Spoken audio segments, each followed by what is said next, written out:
watching your stream, there'd also be no trolls. So I don't, we tend to get trolls when we have the bigger streams, but whatever. That just kind of comes with, I guess, having a channel that people are watching.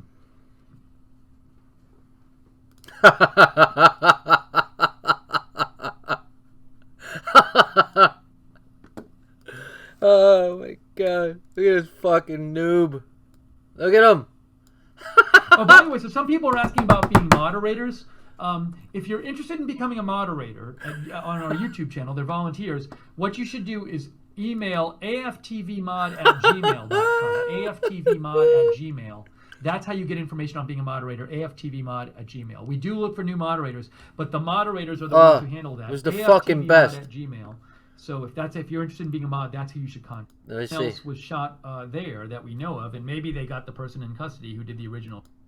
Or a very offensive screen name. So we're gonna also block people if they have very offensive screen names. So you feel free to come back with a different. Oh, I was fucking dying, bro. I was fucking dying. I wish you guys had a camera on me because I was fucking seizing up so bad over here. I couldn't breathe. I could barely push the fucking buttons. Also, anyone who says the words "pull it" or "shut it down," you are also going to be permanently hidden. I'm not big on these raids, but that was just fucking classic, dude. Let's see here. Oh, the guy that kept putting the baseball thing. Oh my god. Thank you. I really appreciate Killing. people who've been. Oh, let's see. What is this? Manuel Alvarado sent me this. Now, who is this person posting this stuff? And who's this person? Okay, thank you. Man, shut the fuck being up. Attacked, and when I come into chats like this, it's very different to kill these evil things. God bless. I actually think a lot of it's probably just people who are trolling. We're just trolling. That's all. Look at him. Oh my god. Jimmy Rance says maybe it was a bad drug deal going down. Yeah, well, the way you look. Oh my god, dude. Bro, I think a goatee could help him out. You know what I mean? Dudes get with weak chins. That's why I get a goatee, because I got a kind of a weak chin. I would suggest it. Look at him. Oh my god. I think he's got wavy hair. It's waving goodbye. See ya. It's out of here. Alright guys, give me 5 minutes. I just wanted to get you guys in the room. Give me 5 minutes. I'm going to let this play. And then I'll be right back. Oh my god.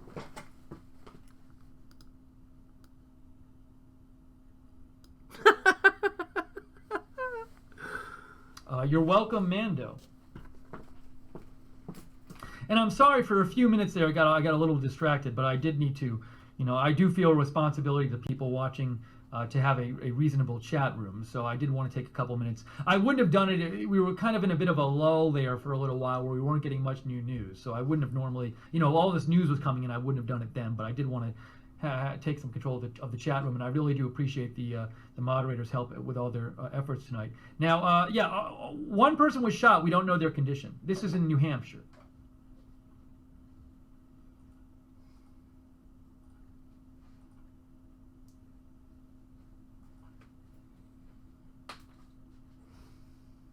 But you know what I think? I'll tell you this. I certainly think with trolls, certainly means somebody's paying attention. If nobody was watching your stream, there'd also be no trolls. So I don't, we tend to get trolls when we have the bigger streams. But whatever. That just kind of comes with, I guess, having a channel that people are watching.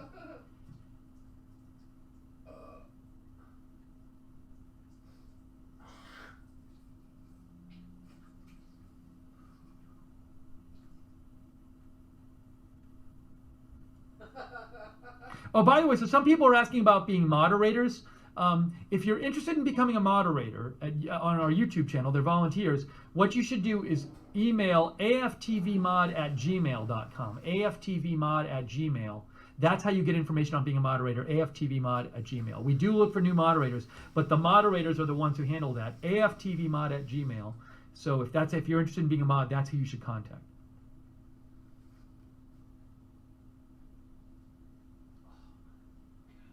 And just for people, some people are just coming to the chat. I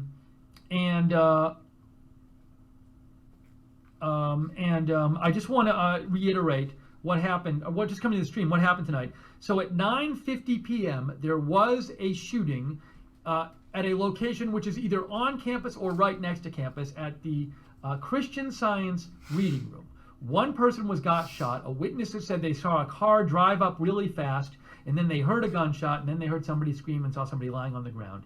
And that's at the Christian Science Reading Room here. You can see it's right near the Dartmouth Green and Dartmouth College and the Dartmouth Bookstore, okay? And so that happened, and then what happened, the next big thing that happened is there were these reports of other gunshots on campus.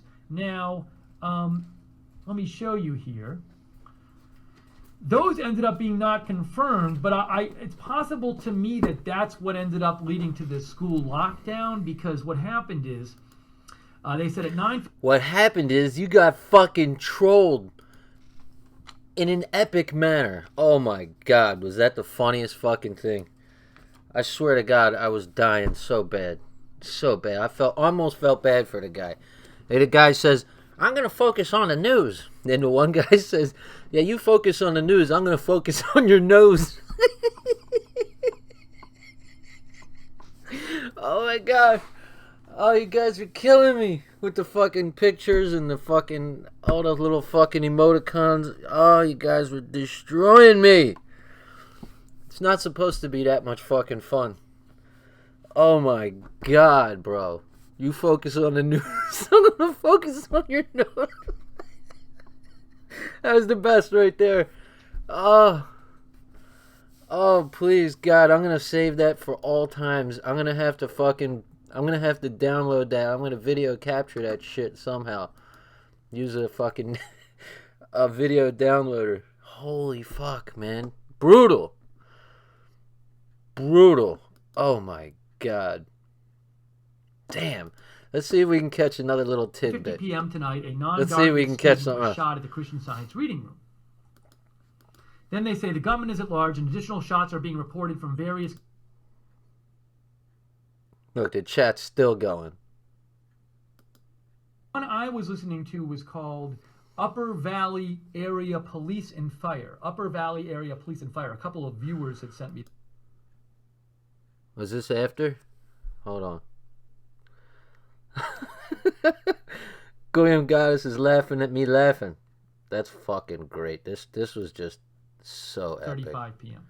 He was getting so mad too. He was like, come on. And their fucking mods are terrible. What were their mods doing? The mods were like, should I time them out? Well, what do I do? Oh my God. Well, what's wrong with those mods? You need to get some new mods, bro. They're gonna have a whole revamping of that show after tonight, man. That's fucking great. And let me go back further. Maybe it was real good further back. Oh God, it'd been great if we could have called in. Shelter in place. I sent him a super chat. That killed Handsome Truth. Handsome Truth was fucking dying at that. Wait a minute. The chat ain't moving. Let me see. Why is the chat not moving? Pete. They're not going to give me the chat? That sucks. Oh, priceless. And when we play back Handsome Truths, that's going to be the best, because he'll have the chat on his fucking end. Right? So when we watch Handsome Truth's replay of tonight, that's when we'll catch the chat. The guy put the baseball with the fucking nose sticking out. Oh, you guys are the best. You guys are the best. That was epic. You gave this old man a fucking great time on a Friday night. Oh, man. So, wow. What was the funniest part? Yo, Sway. The guy said, were you...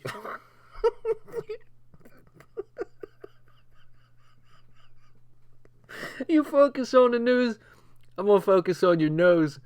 Oh, my God. It's killing me. I can't. My eyes are watering. We're going so late these nights. That shit was so much fun. I had to do. Anybody ever see the old school movie, The Hustler? When he goes into the room, the one guy's all wasted, drunk, and he can barely stand up. Jackie Gleason goes into the fucking room, washes himself up, little cologne, comes out all fresh. He's like, yeah, let's get this money right. And the other guy's like, that's what I was doing. I had to go wash my face, did a little wake-up call, snap out of it. Oh, my God. Yo, Truth, I can't wait to watch your replay. Let me see. Let's get a couple reactions out of our boy here. I can't get enough. Look at his face. His face says it all. The chat's beat on the replay. Just look at him. Guys, a warning. If you start calling shootings false flags, oh no, you'll be booted from the channel. No, so, don't do that. It's just the way it is. We're taking control of the channel. Oh, he took control, all right. Oh man, don't scare me now, baby. No, he's gonna make us invisible. Trying to keep it a somewhat pleasant experience for the people that talk about the news. Man, go ahead with your 5 head. Fuck out of here. 4 eyes and a 5 head. USA for your support. Angel Mercado, we don't know who got shot. Offensive screen. It was a single person. And shot. you know this guy's got to be Jewish. I mean, if he's not Jewish, then my Jewish dar or my Jew dar is way off. Let's see. Northeast fire buffs. Now I don't know. All right. Well, you know what? I'm gonna watch tomorrow. I'm gonna go overhead some truths. I don't know at this point why. I don't know why at this point. What the condition is of the person. He's reading the chat. He's reading the chat. He's like, and I don't know. And I just fucked his game all up. Fucked his game all up is the best. All right, let's take a look. Oh my God, dude, that was the most epic.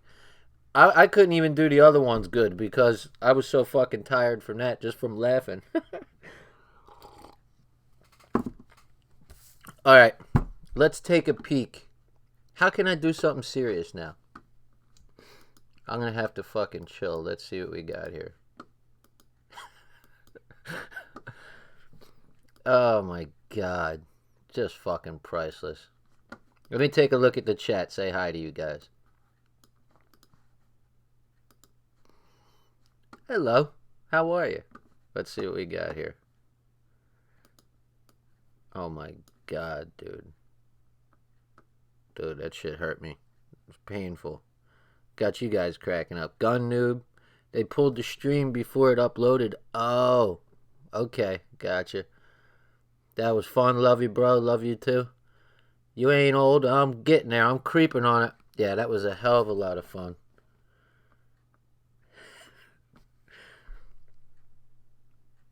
William Gotta says, I love you, bro. Busting out laughing.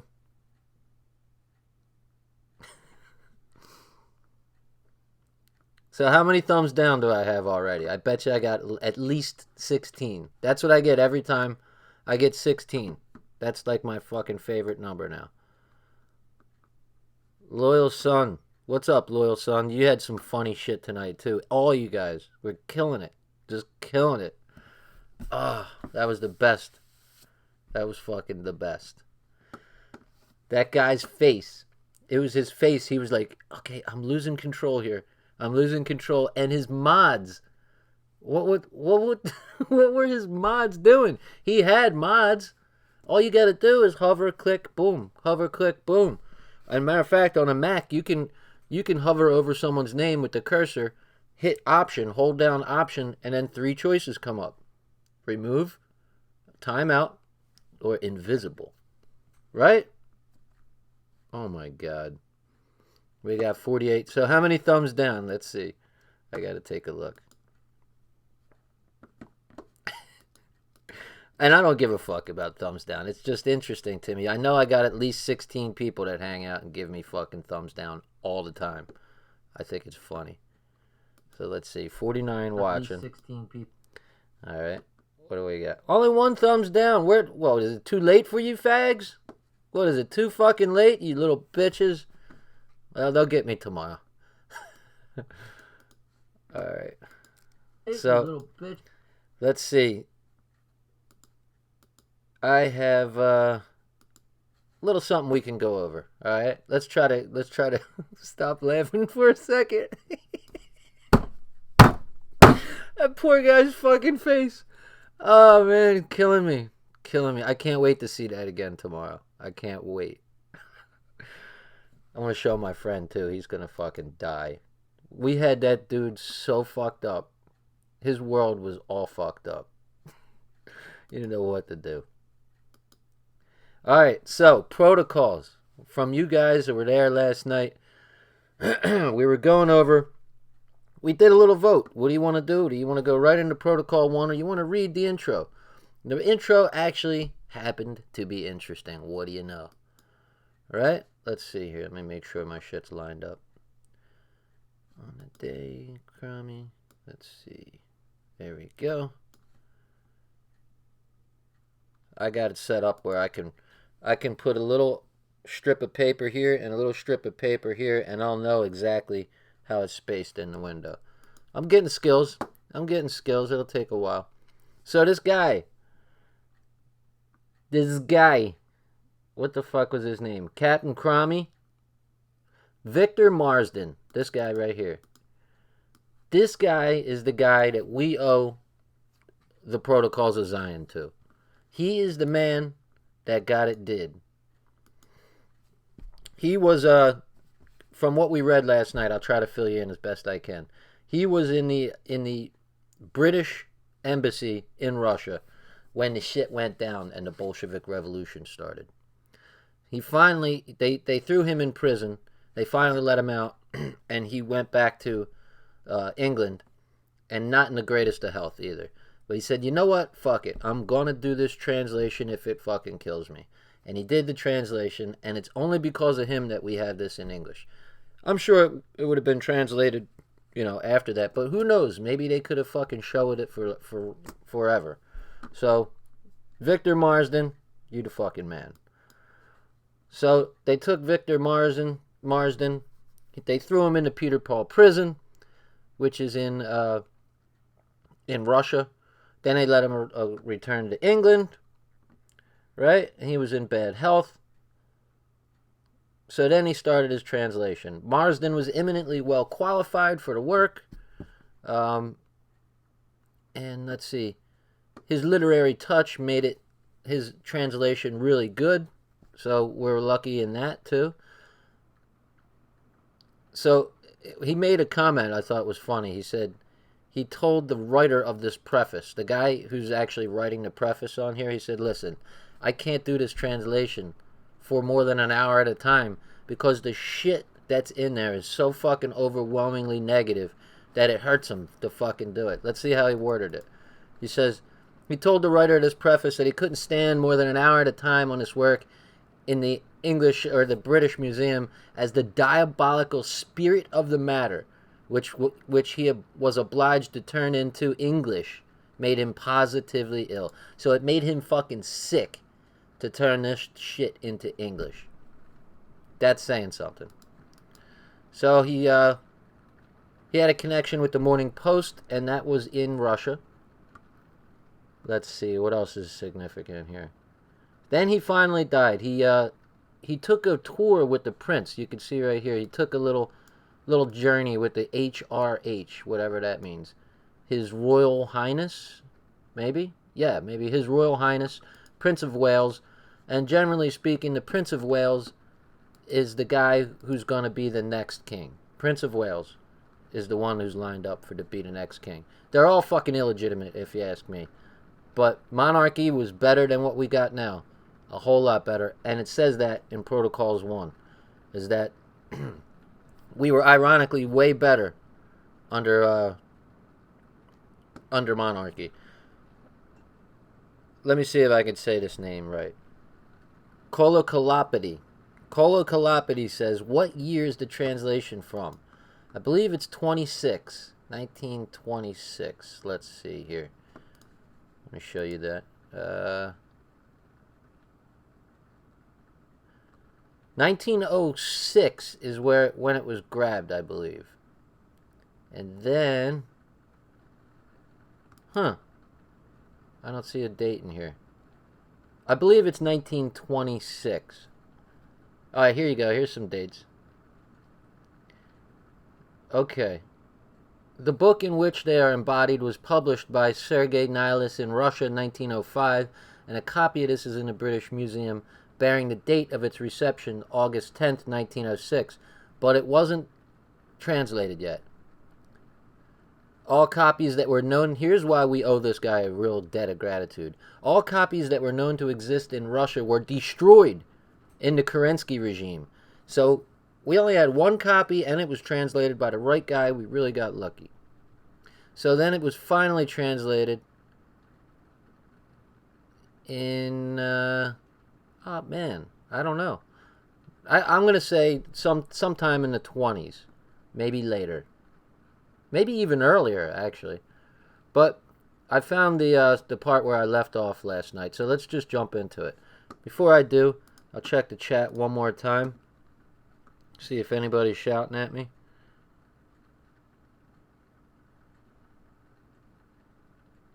Uppity up.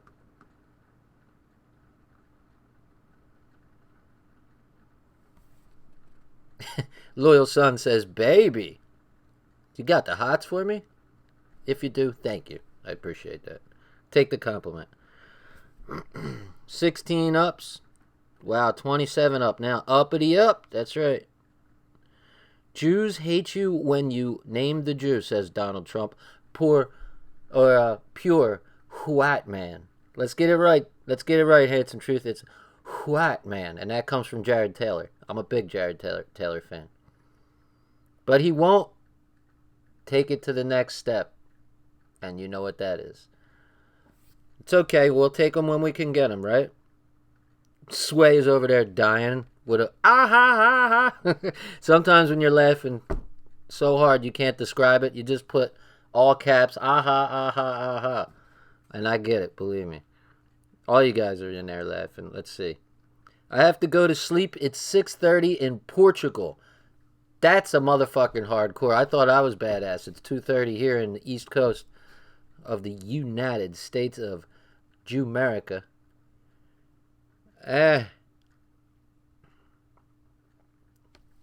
Ta-ta for now, Zero. You're the man hanging in this long. I'm still laughing for real, Andrew Simpson says. Andrew had a couple good ones tonight. The AI and the bots had a meltdown, Goyam Gata says. That guy, he was so frazzled. He had no idea what to do. And then finally, I want to hear what he says again tomorrow when I get to hear it again.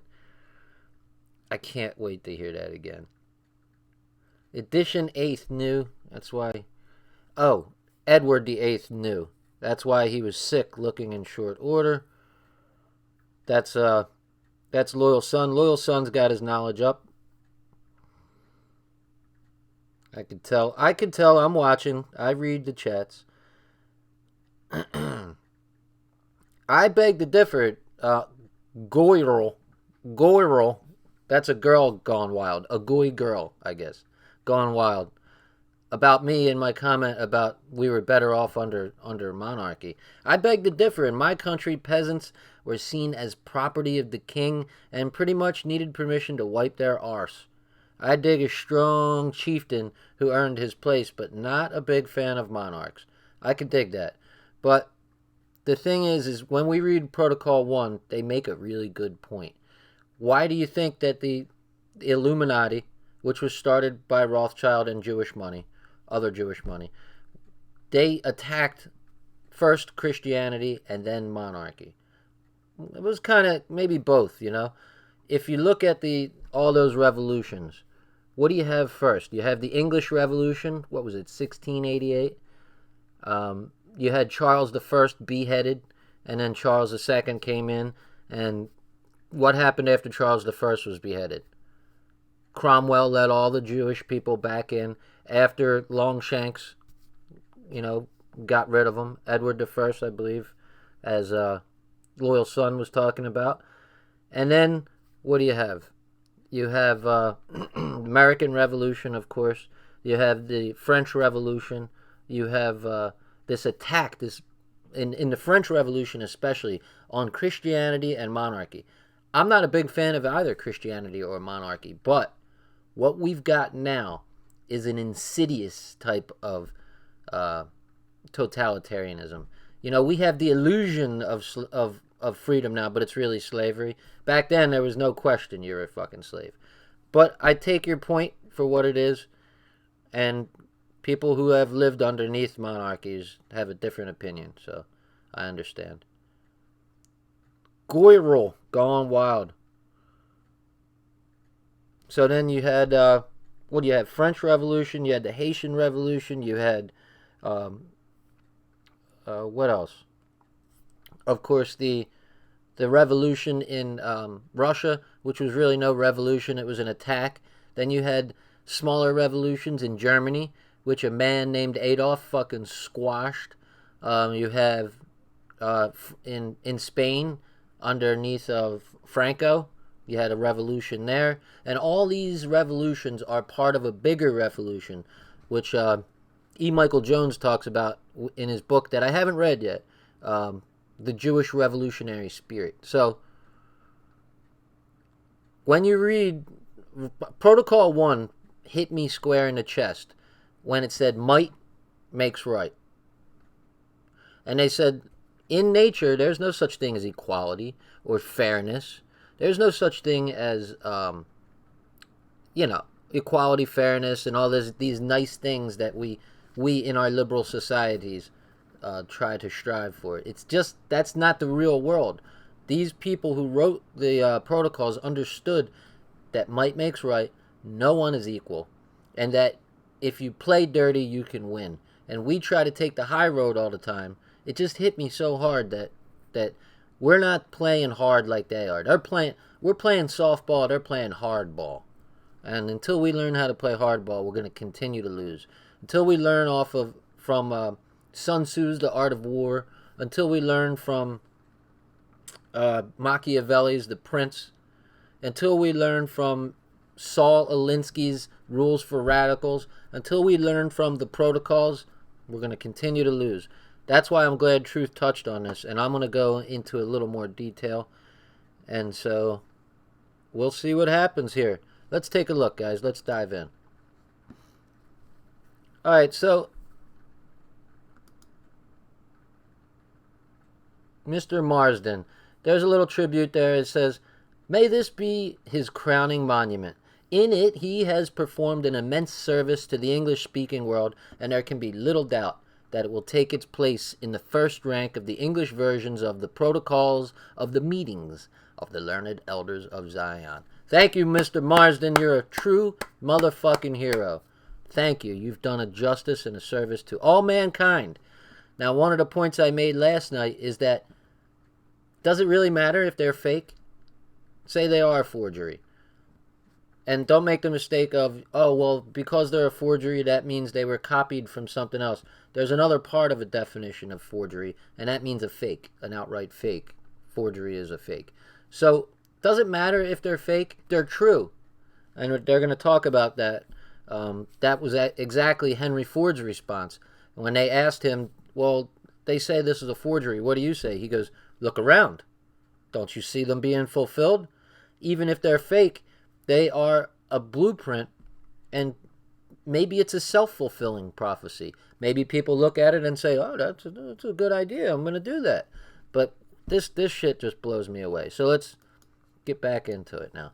Of the protocols themselves, little need be said in the way of introduction. The book was embodied by Sergei Nilus. We read that. And it was in the British Museum in August 1906. That's a little bit different. And the copies in Russia were destroyed.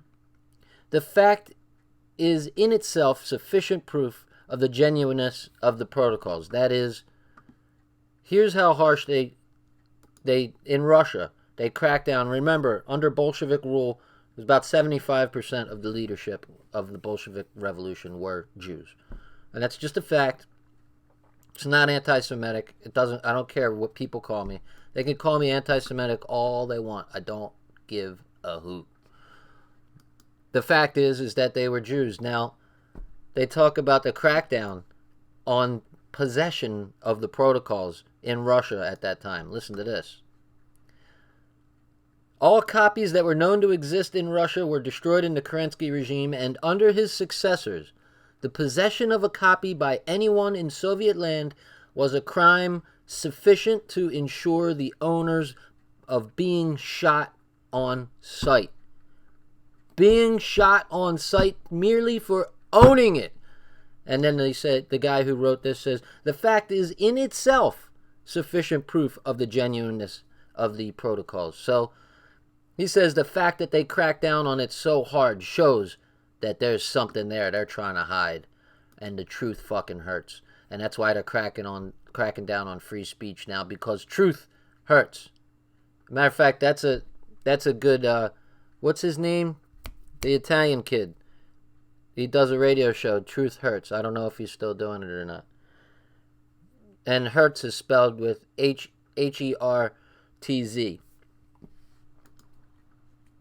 So you can be shot on sight by owning it. That fact is sufficient proof of the genuineness of the protocols. The Jewish journals, of course, say they are a forgery, leaving it to be understood that Professor Nihilus, who embodied them in a work of his own, had concocted them for his own purposes. So the Jews say it's fake. In Jewish journals and Jewish papers, they say it's fake. Here you go. Here's the Henry Ford quote.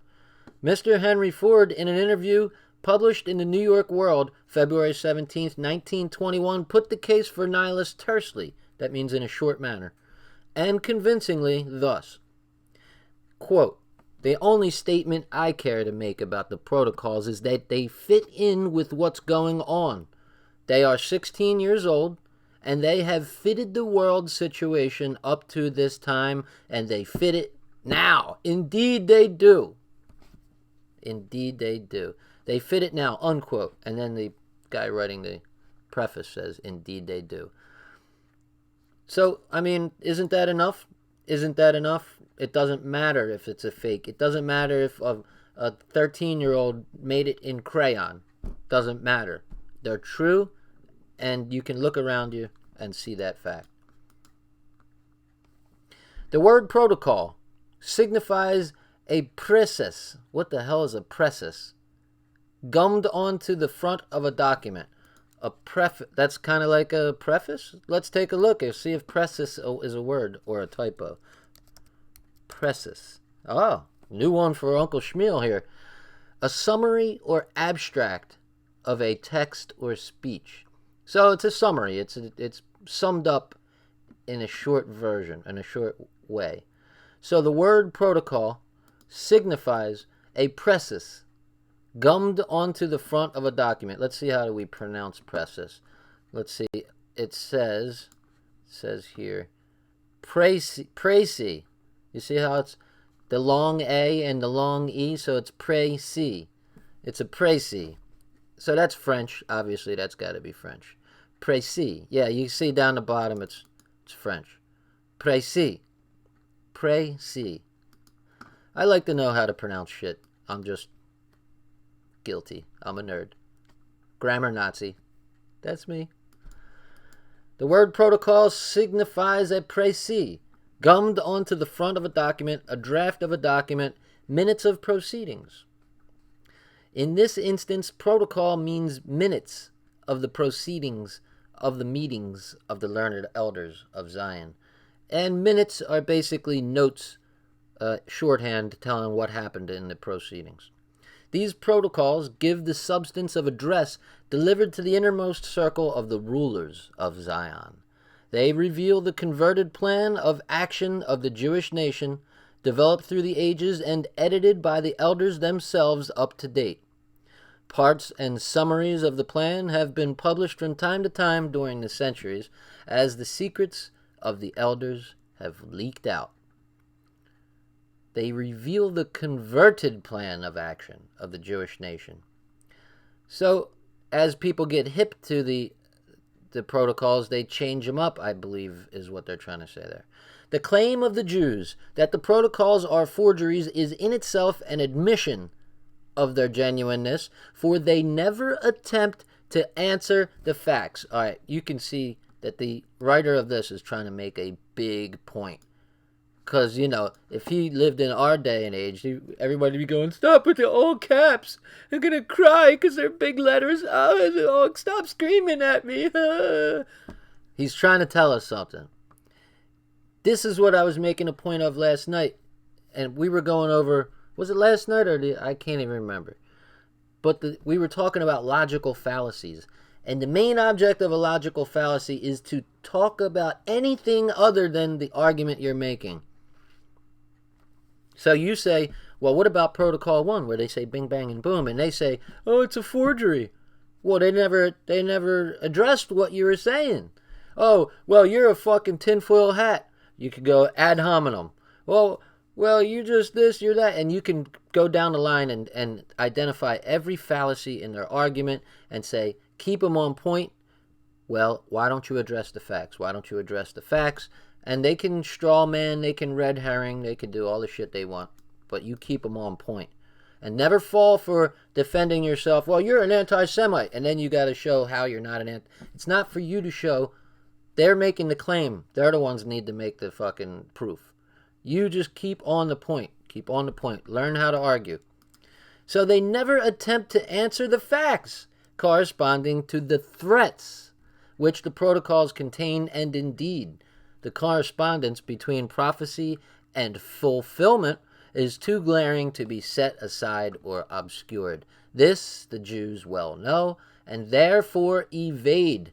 Thank you. They evade the facts because they can't win on the factual arguments. They can only go to ad hominem, straw man, red herring, and appeal to populum, appeal to this, appeal to that, right?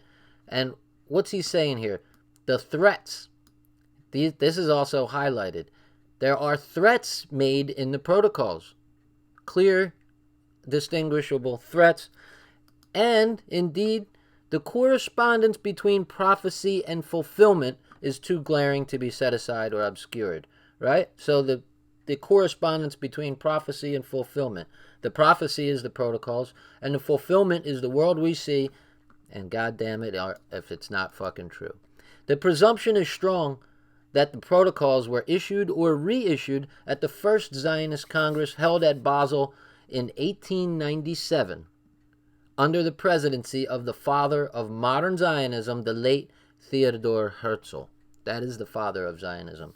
So they're saying this is the presumption. The author doesn't give us any evidence of why he presumes that. But he says that the protocols were issued or reissued. They were reissued. They were brought up at the First Zionist Congress at Basel in 1897. I'd like to see some proof of that, but either way, if they weren't presented there, it doesn't matter. They're still true. Doesn't matter. There has been recently published a volume of Herzl's diaries, a translation of some passages which appeared in the Jewish Chronicle of July 14th, 1922. I'd like to see real quick when this intro was written to get an idea. Is there any? Let me go to the beginning and see if I can find anything. No, there's no. I have no idea when this preface was written. Okay, no worries. Now I gotta find my spot again. See that? You get lost. Okay. So they're saying it was Herzl who probably... Oh, wait a minute. That last sentence might be key. There has been recently published a volume of Herzl, Theodor Herzl, the starter of Zionism, his diaries, and a translation of some passages which appeared in the Jewish Chronicle of July 14th, 1922. Okay. Herzl gives an account of his first visit to England in 1895 and his conversation with Colonel Goldsmid, a Jew brought up as a Christian, an officer in the English army, and at heart a Jew nationalist all the time. Goldsmid, I guess that's an anglicized version of Goldsmith, suggested to Herzl that the best way of expropriating the English aristocracy and so destroying their power to protect the people of England against Jewish domination was to put excessive taxes on the land. Herzl thought this an excellent idea, and it is now to be found definitely embodied in Protocol 6. Now, back in those days, if you wanted to take out the aristocracy, the people, the blue bloods, like the nobles and the princes and those type of barons and baronesses, their money was mostly in land in those times. So that's a brilliant idea. Diabolical, but brilliant. To tax the land heavily, and therefore you tax the aristocracy. The above extract from Herzl's diary is an extremely significant bit of evidence bearing on the existence of the Jew world plot and authenticity of the protocols, but any reader of intelligence will be able, from his own knowledge of recent history and from his own experience, to confirm the genuineness of every line of them, and it is in the light of this living comment that all readers are invited to study Mr. Marsden's translation of this terribly inhuman document. And here is another very significant circumstance. Before we check that circumstance, let's check the chat. How many do we have in here? 46. Very good. I can't believe you guys are all staying up. That's great. Thank you very much. I appreciate it. That is awesome. That makes me feel good. If you guys are not subscribed, I encourage you to please support my shadow ban channel. They've done shit to me, like take thumbs down away. Like I have a video on my creator studio. It says 50 thumbs up and 1 thumb down or 2 thumbs down. And then when I go to the video, it says 20 thumbs up and not 50. And I showed that in my my live stream the other day, a couple times. So let's see what's going on in this conversation. I'm going to eavesdrop. Activist news is on point. When isn't he? Blunt Man! What's up, Blunt Man? Guys, if you see Blunt Man 124 ever in the chat, he's a mod, so you can find a blue name. Please subscribe to him. I want to put pressure on him to make more new content, because he sees this shit where he lives. There's all kinds of fucking chemtrails and everything. I think you would make good content, Kool-Aid. So, subscribe to him, and then maybe he'll feel pressure to make some content. I want to see some content, Kool-Aid. Take over that numbers racket. Pure White Man, check it out. Let's see. Let me go to Blunt Man's channel, and I'll throw his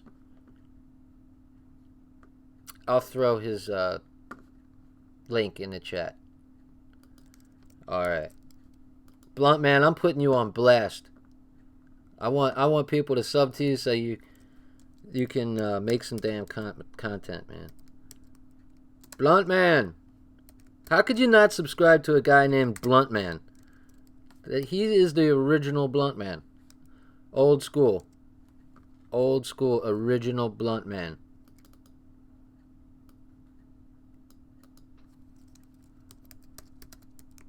Guys, take a second. I'll give you a little couple seconds. Go sub to my man. I'm blowing you up, Kool-Aid. I'm blowing you up. He's got like 30 something. I'd like to see him hit 100. If 40 of you go over there, that would be fucking awesome. Yeah, I'm a Phillies fan. Don't tell anybody. Just keep that between us. Phillies, Flyers, Sixers, and I used to watch football. Let's just put it that way. I used to watch the New York Giants avidly every Sunday. I got sick of their fucking politics with all this kneeling and shit. They could kiss my fucking ass. I go to watch football to get away from politics and life and all that other shit. I want to just watch and see football. And it's bad enough. It's bad enough that there's only 12 minutes of action in a football game anyway. From hike to tackle. There's only 12 minutes of football. In a 3-hour time span where you're watching commercial after commercial after commercial, all the same commercials after commercial after commercial after commercial. You're like, come on, man. And then they start changing the rules, and you can't touch the fucking receivers, you can't touch the quarterbacks, you can't. Next thing you know, it's going to be flag fucking football. So they can suck my asshole like this. That's how you suck asshole, actually. They can suck my asshole, okay? Thanks, guys, for subbing. I appreciate it. Moneyville Mizzle. Shanriha. I don't know if he'll make any content. Maybe he's not even in the chat, but he's going to wake up tomorrow with some new subs. That's cool. Yeah, NFL is shit now. It's a shit show. So, anyway, let's get back into this. This shit's too interesting to spend time talking about football. The present successor of Herzl, as leader of the Zionist movement, Dr. Weizmann. Oh. So that gives us an idea of when this was written. Can anybody tell me what Chaim Weizmann's claim to fame is? Can anybody tell me? It involves a politician in the British government and Lord Rothschild. And it has something to do with a plot of land somewhere in the Middle East. Chaim Weizmann is the guy that approached Lord Balfour and said, hey, we'll get the United States into the war for you in World War One. And all we want is this little thing called Palestine that the Ottoman Empire currently has. That's what it was. Chaim Weizmann is the guy that convinced England to give to the Jews, or to Lord Rothschild specifically, well, it was Palestine, but now it is Israel. Dr. Weizmann quoted one of these sayings at the send-off banquet given to Chief Rabbi Hertz on October the 6th, 1920. So he quoted one of these sayings, I guess something from the protocols. The chief rabbi was on the point of leaving for his empire tour of the His Royal Highness the Prince of Wales, and this is the saying of the sages, which Dr. Weizmann quoted. Quote, "A beneficent protection which God has instituted in the life of the Jew is that he has dispersed him all over the world." Jewish Guardian, October the 8th, 1920. Now compare this with the last clause of but one of Protocol 11.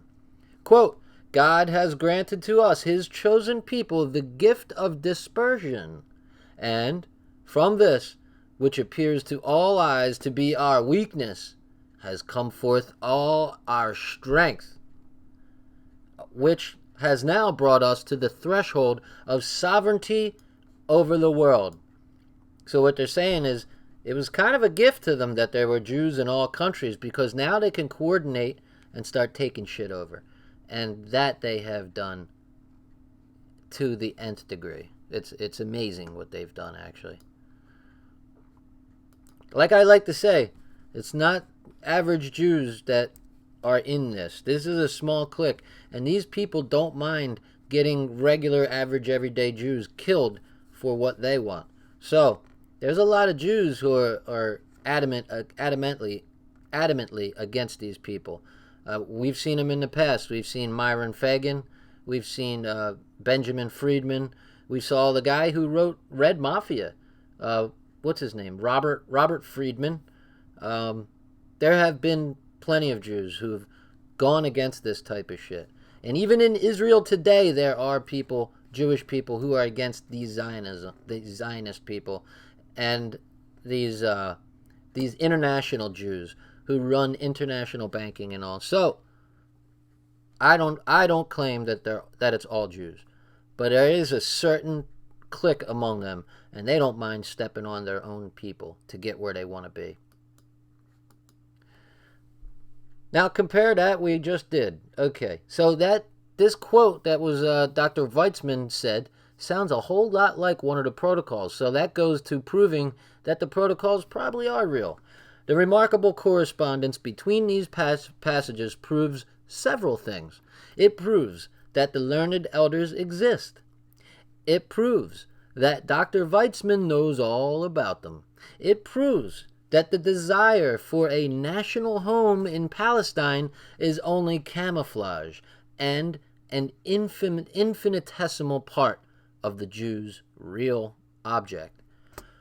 It's funny that they say that, because when Israel was created, all the Goyim thought, oh great, finally now they've got a place of their own to go to. Now they can leave our nations and stop digging their claws into our governments and our finances, and they can go to their own country. But it didn't happen. It didn't happen.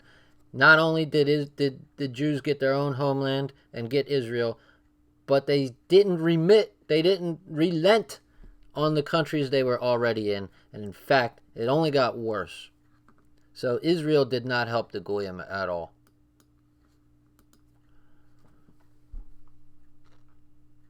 It proves that the Jews of the world have no intention of settling in Palestine or any separate country, and that their annual prayer that they may all meet, quote unquote, next year in Jerusalem, is merely a piece of their characteristic make-believe. How about this? This was written, I believe, in the 1920s, because they mentioned Weitzman and how he was currently part of this clique. This is before Hollywood's heyday. Jews have long been in theater and the arts, and they have long dabbled in make-believe. It's part of the way they use their propaganda to... They tell Americans what America is through Hollywood. We are to learn about the country we fucking built by them through their mechanism, Hollywood. They're the ones that sold us the American dream. They're the ones that sold us pulling yourself up by the bootstraps and all that shit. They sold us a dream. They sold us a dream. They are the ones that said, oh, this is a melting pot. There was a play in the early 1900s by a Jewish fella, and it was called The Melting Pot. They are the ones that said, oh, America, it's for everybody. Everybody could just come here. Come on in. Yeah, come on in. The first bunch of immigration laws in the United States specifically said that immigration was limited to white people of good character. White people of good character. That sounds nothing like a melting pot to me. That sounds nothing like, come on in, world, everybody's welcome. And in fact, it was so exclusively Aryan. It was so exclusively Anglo-Saxon, especially white Anglo-Saxon Protestant, that when Irish and Italians came here, they looked at them and they called them niggers. And there was a lot of hate and anger towards Southern Europeans because they looked down on even partly darker-skinned whites. But those whites were able to amalgamate themselves. They were able to work themselves into the nation. And they were easily assimilated. They were easily absorbed by a white country. It's when you start going beyond Southern Europeans that you get a conflict, a clash of not only religion, but cultures, and people want to be around their own people. That's the way it is. Black people want to live around blacks, and whites want to live around whites, and Arabs want to live around Arabs, and Christians want to be near Christians, and Muslims want to be near Muslims, and that's the way it is. That's I didn't fucking make the rules. That's the way it is. And these types that wrote the protocols knew that the more you bastardize a country, the more you make it a mix. Now we have confusion. Now we have division. Now all Americans can't agree on anything, and we're split. Now black wants to fight white and all this shit. Now whites have lost the country they have built because we gave away our nation to all different races. We let them come. It's our fault. We can blame the Hart-Celler Act in 1965, but we should have stood up to it. You know? That's what we've got. Looking at America, look, this is why we can't get anything done politically, because we are all divided. It's part of the plan, and this is exactly what the protocols envisaged. Exactly what they envisaged. So, the remarkable correspondence between these passages, I already read that. Okay. So, we're going to meet next year in Jerusalem is merely a part of their make-believe. And we know that Jews overwhelmingly go to theater and the arts. Even before Hollywood, they dominated the theater in New York. It also demonstrates that the Jews are now a world menace, and that the Aryan races will have to domicile them permanently out of Europe. Domicile them permanently out of Europe. Domicile means a home. Give them a home out of Europe. They just cause trouble no matter where they go. So I look back in history and I see the Jews tell us that they were oppressed and that all these pogroms were on them and they were killed and all this shit happened and they were thrown out of all these countries. And I say, yes, that is true and I feel bad. But was it unwarranted? What came first, the chicken or the egg? What came first? Jewish meddling in governments and not being loyal to their own country but only to their own people? Not being loyal to the nation they lived in, and then they took over finances, they took over the government, and they think they're not going to be resented. And then when they have power, they use it with a heavy hand and corruptly. And they end up getting thrown out of just about every nation they've been in, and they wonder why. They say, just as they're stabbing the guy in the back, they're saying, I'm a victim, when the guy tries to retaliate. Countries couldn't take it. You see this happen with no other race throughout history. No other race has been met with the same resentment as this race. Why is it? Is it just that every nation they went into, whether Muslim or Christian or whether Arab or white, or doesn't matter what country they went to, they were met with resentment? Is it that all these people just want to hate Jews for no reason whatsoever? What came first, the chicken or the egg? All we hear about are the pleas and the cries of victimhood, and we're oppressed, and da-da-da-da. And meanwhile, 2% of a nation is running the nation with 80% of the top jobs, 80% of the government, 80% of finance, 80% of media and Hollywood. And they wonder, when they start slinging their power around, why there's a backlash. They wonder why? Really? Makes me wonder. So who are the elders? This is a secret which has not been revealed. Okay, well, all right. See you later, guys. I guess the show's over then, huh? Just kidding. Let me get a sip of water. Check the chat.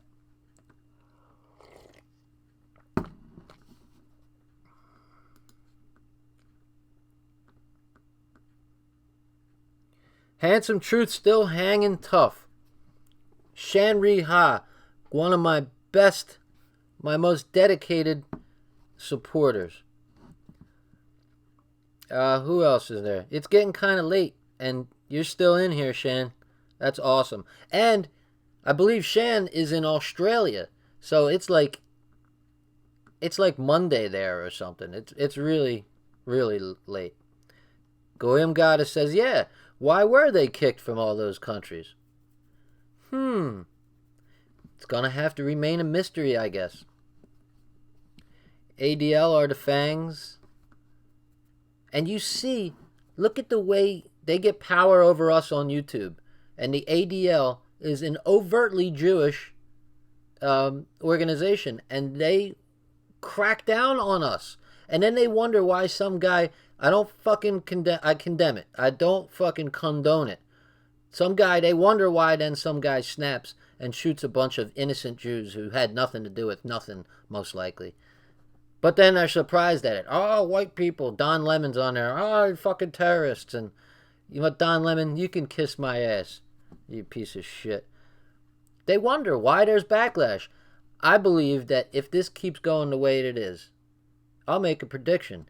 It's going to get a whole lot worse. And God forbid, if their plan to divide us fails, and white people and black people and Mexicans and all kind of people start realizing who is manipulating us and making us fight, and we've turned on our common enemy, it's not going to be pretty. I do not want to see that type of violence in my country. But first, I think there's going to be violence between blacks and whites and left and right. And then maybe when we get sick of killing each other, we can realize who the real enemy is. And I feel bad for the innocent Jews, like these ones that were shot down in Pittsburgh. I feel bad for them because of what history tells us is coming. We read history, we learn from history, because we know those who don't are doomed to repeat it. And all of history is covered in blood. And this is a serious fucking thing. What's coming in this country, and maybe others, is not going to be pretty. I think they need to start backing off, but once they get their foot on the gas pedal, they just keep, boom, down to the metal every time, and they wonder why there's a backlash.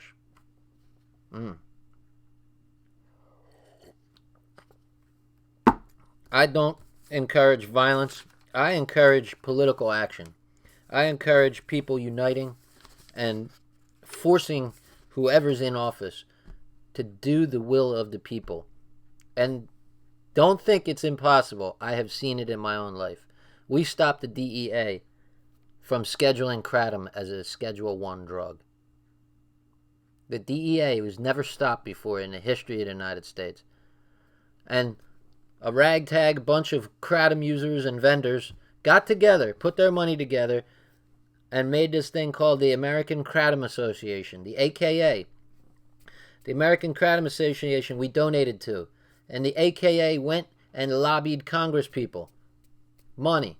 Then we started calling them. Then we started emailing them. Then we started mailing them letters. Then we started getting picket signs, and we went right to Washington, D.C., and we got media coverage. And we made a fucking stink. And guess what?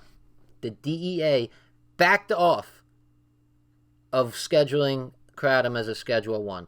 They said, it was 2016, they said, at such and such a date, we are going to schedule kratom as a Schedule 1 drug.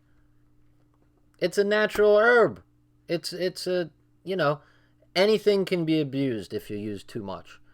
But the right of the people to choose is what's important. The big pharmaceutical industry doesn't want kratom around because now there are 5 million users and up. And it competes with them. It also helps people get off of the poisons that the pharmaceutical industries are getting people hooked on. They're destroying families, these pharmaceutical industries. I fucking hate them. They destroyed my family. They ripped my family apart. My mother ended up getting hooked on all kinds of fucking prescription meds, and it destroyed our family. It was like a hand grenade in our family. It's terrible. And these motherfuckers need to be stopped. They need to be fought. And you do have power. I know they want us to feel powerless. They want us to feel defeated before we start. But don't buy that shit. Never, ever give up that little bit of optimism you have. I have my pessimistic days too. But I have a victory under my belt now. That we can change things in this country. We can fight it. Now, they've gone and they've banned kratom in certain states because they couldn't do it federally. And so, what they did, Tennessee is an example of a reversal. They had it banned in Tennessee. It was illegal in Tennessee. Tennessee fought. They didn't give up. They didn't just say, oh, well, I guess it's illegal now, nothing we can do. Political action. They started bombarding their senators, their congresspeople, their governor, everybody. And guess what? It got reversed. It's legal now again in Tennessee. So, don't ever be defeated before you start, guys. Sorry about that tangent, but it's true. Let's see what we got in the chat here. We will prevail, Goyim Goddess. We will be heard. If we play our cards right, you never know what this movement could be. You never, ever know.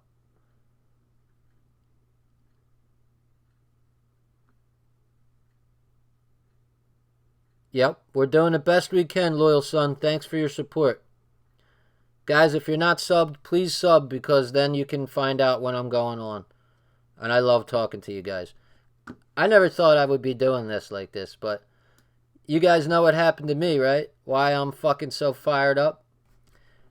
About a couple months ago, I've always wanted to read the Henry Ford's The International Jew, because he was a guy who wanted to put things in newspapers, but he kept getting blocked by Jewish newspaper owners. And he decided to buy his own fucking newspaper. He bought this newspaper in Detroit, and he called it, I can't remember the name. But he bought his own newspaper and put out his own propaganda. And the International Jew is a bunch of articles from his paper. And I always wanted to read that online, so the day one, I had a strike way back in the day for a YouTube beef I had.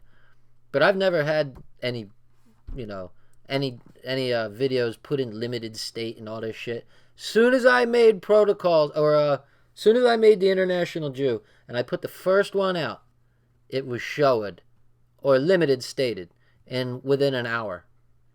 I was like, what? Are you fucking serious? I can't. This is a fucking book.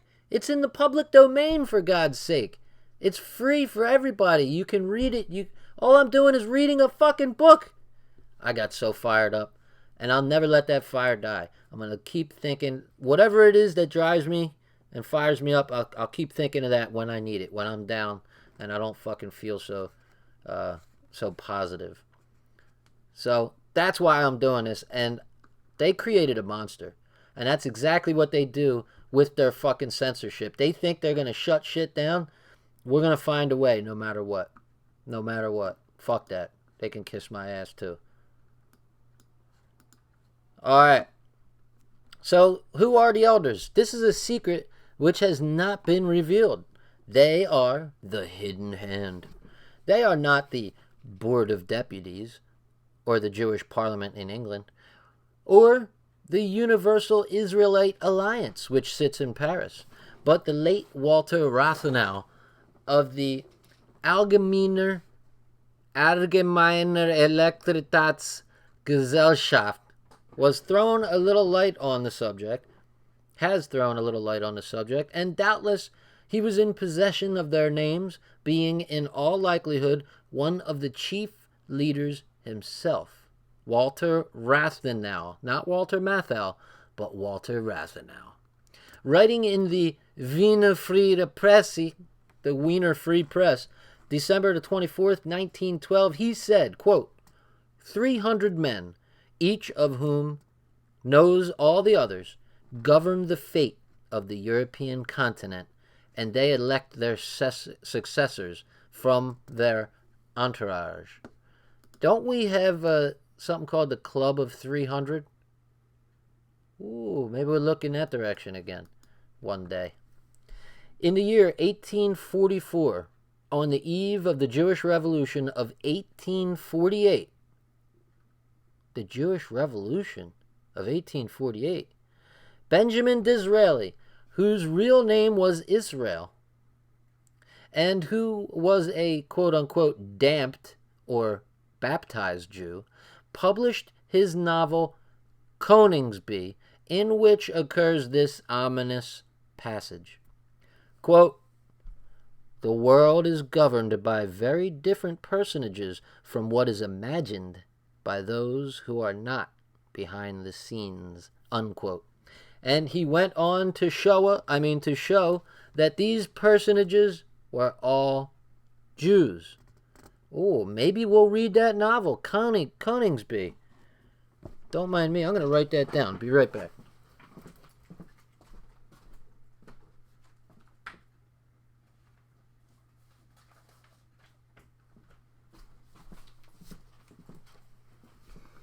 Koningsby. I've heard that quote 1,000 times, but I didn't know what the name of the novel was.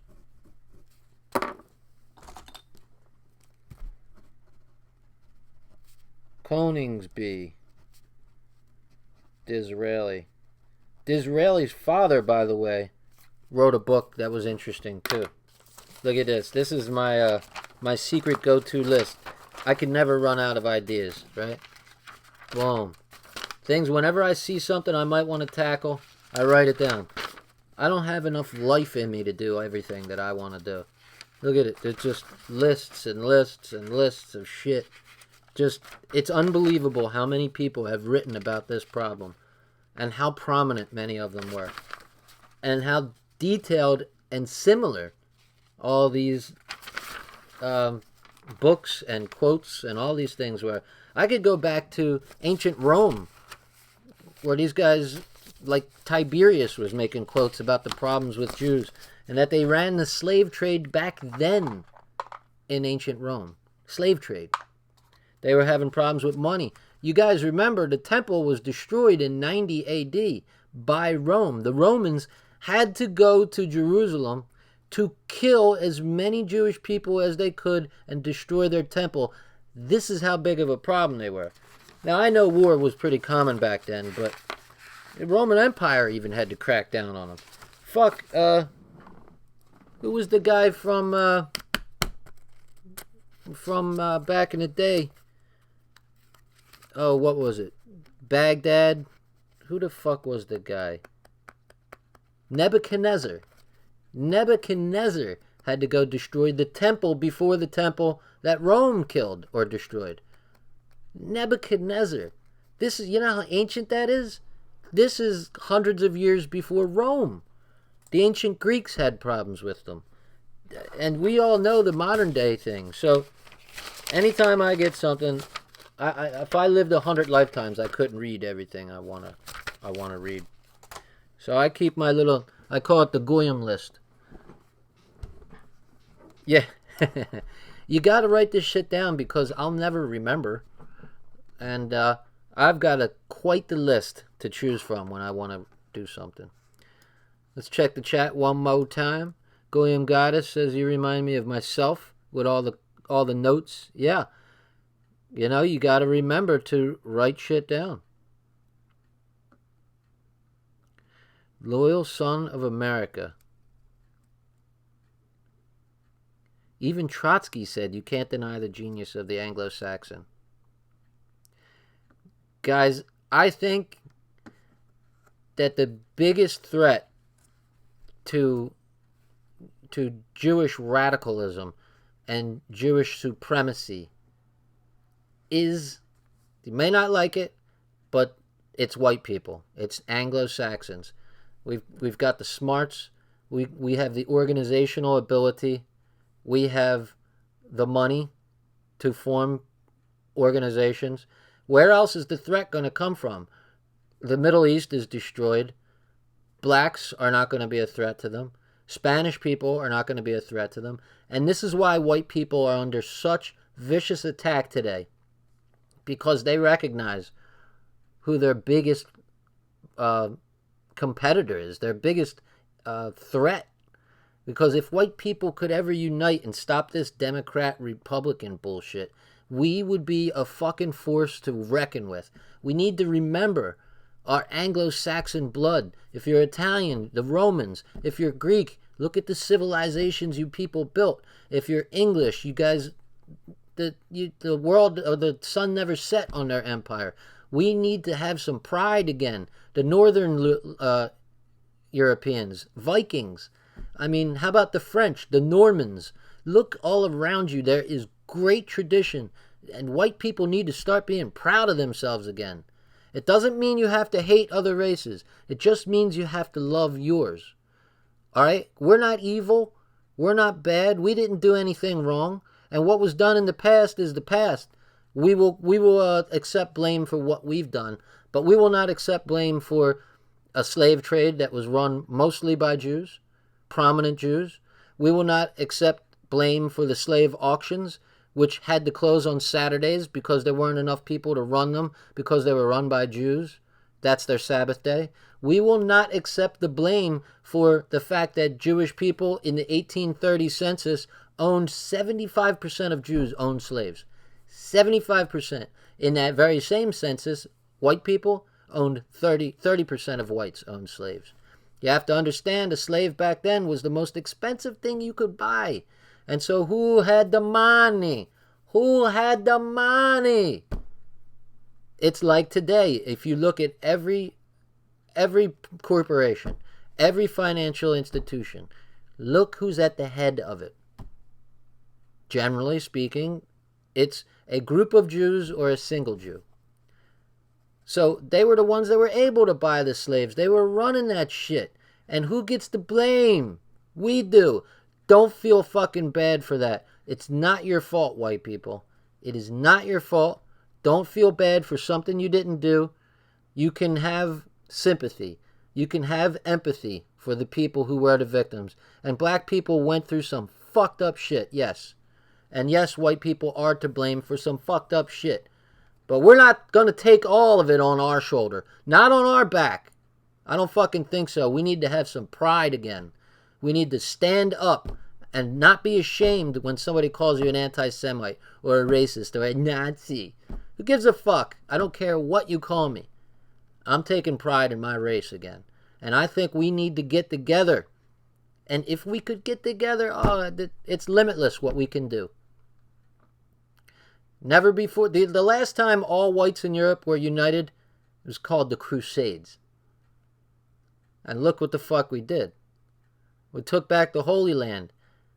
Islam was encroaching on Europe. We beat back Islam. We took the Holy Land back. Eventually we lost it because the unity was broken. You know, you had different factions of Christians doing different things. We need to stop letting Christianity, different branches of it, divide us. Oh, well, I don't like him, he's a Protestant. Oh, well, he's a Catholic. Or that one's a Jehovah's Witness, and that one is this and that. So what? So what? Look at what we have in common. Stop concentrating on our differences. In Christianity, there are over 40,000 sects of Christianity. You know, Pentecostal, Baptist, there's 40,000. And that includes Eastern Orthodox Christianity. When can we get past all this division? Come on, white people. Come on, white people. Let's get it together.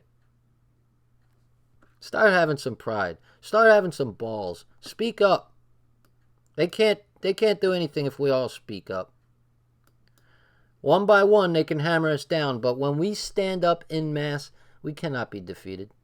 And they're terrified of that. So, Königsby, the world is governed by very different personages from what is imagined by those who are not behind the scenes. And that's true. And then Disraeli went on to show how these personages were Jews. Now that Providence, that means God or the heavens, now that Providence has brought to the light of day these secret protocols, all men may clearly see the hidden personages specified by Disraeli at work, quote-unquote, behind the scenes of all the governments.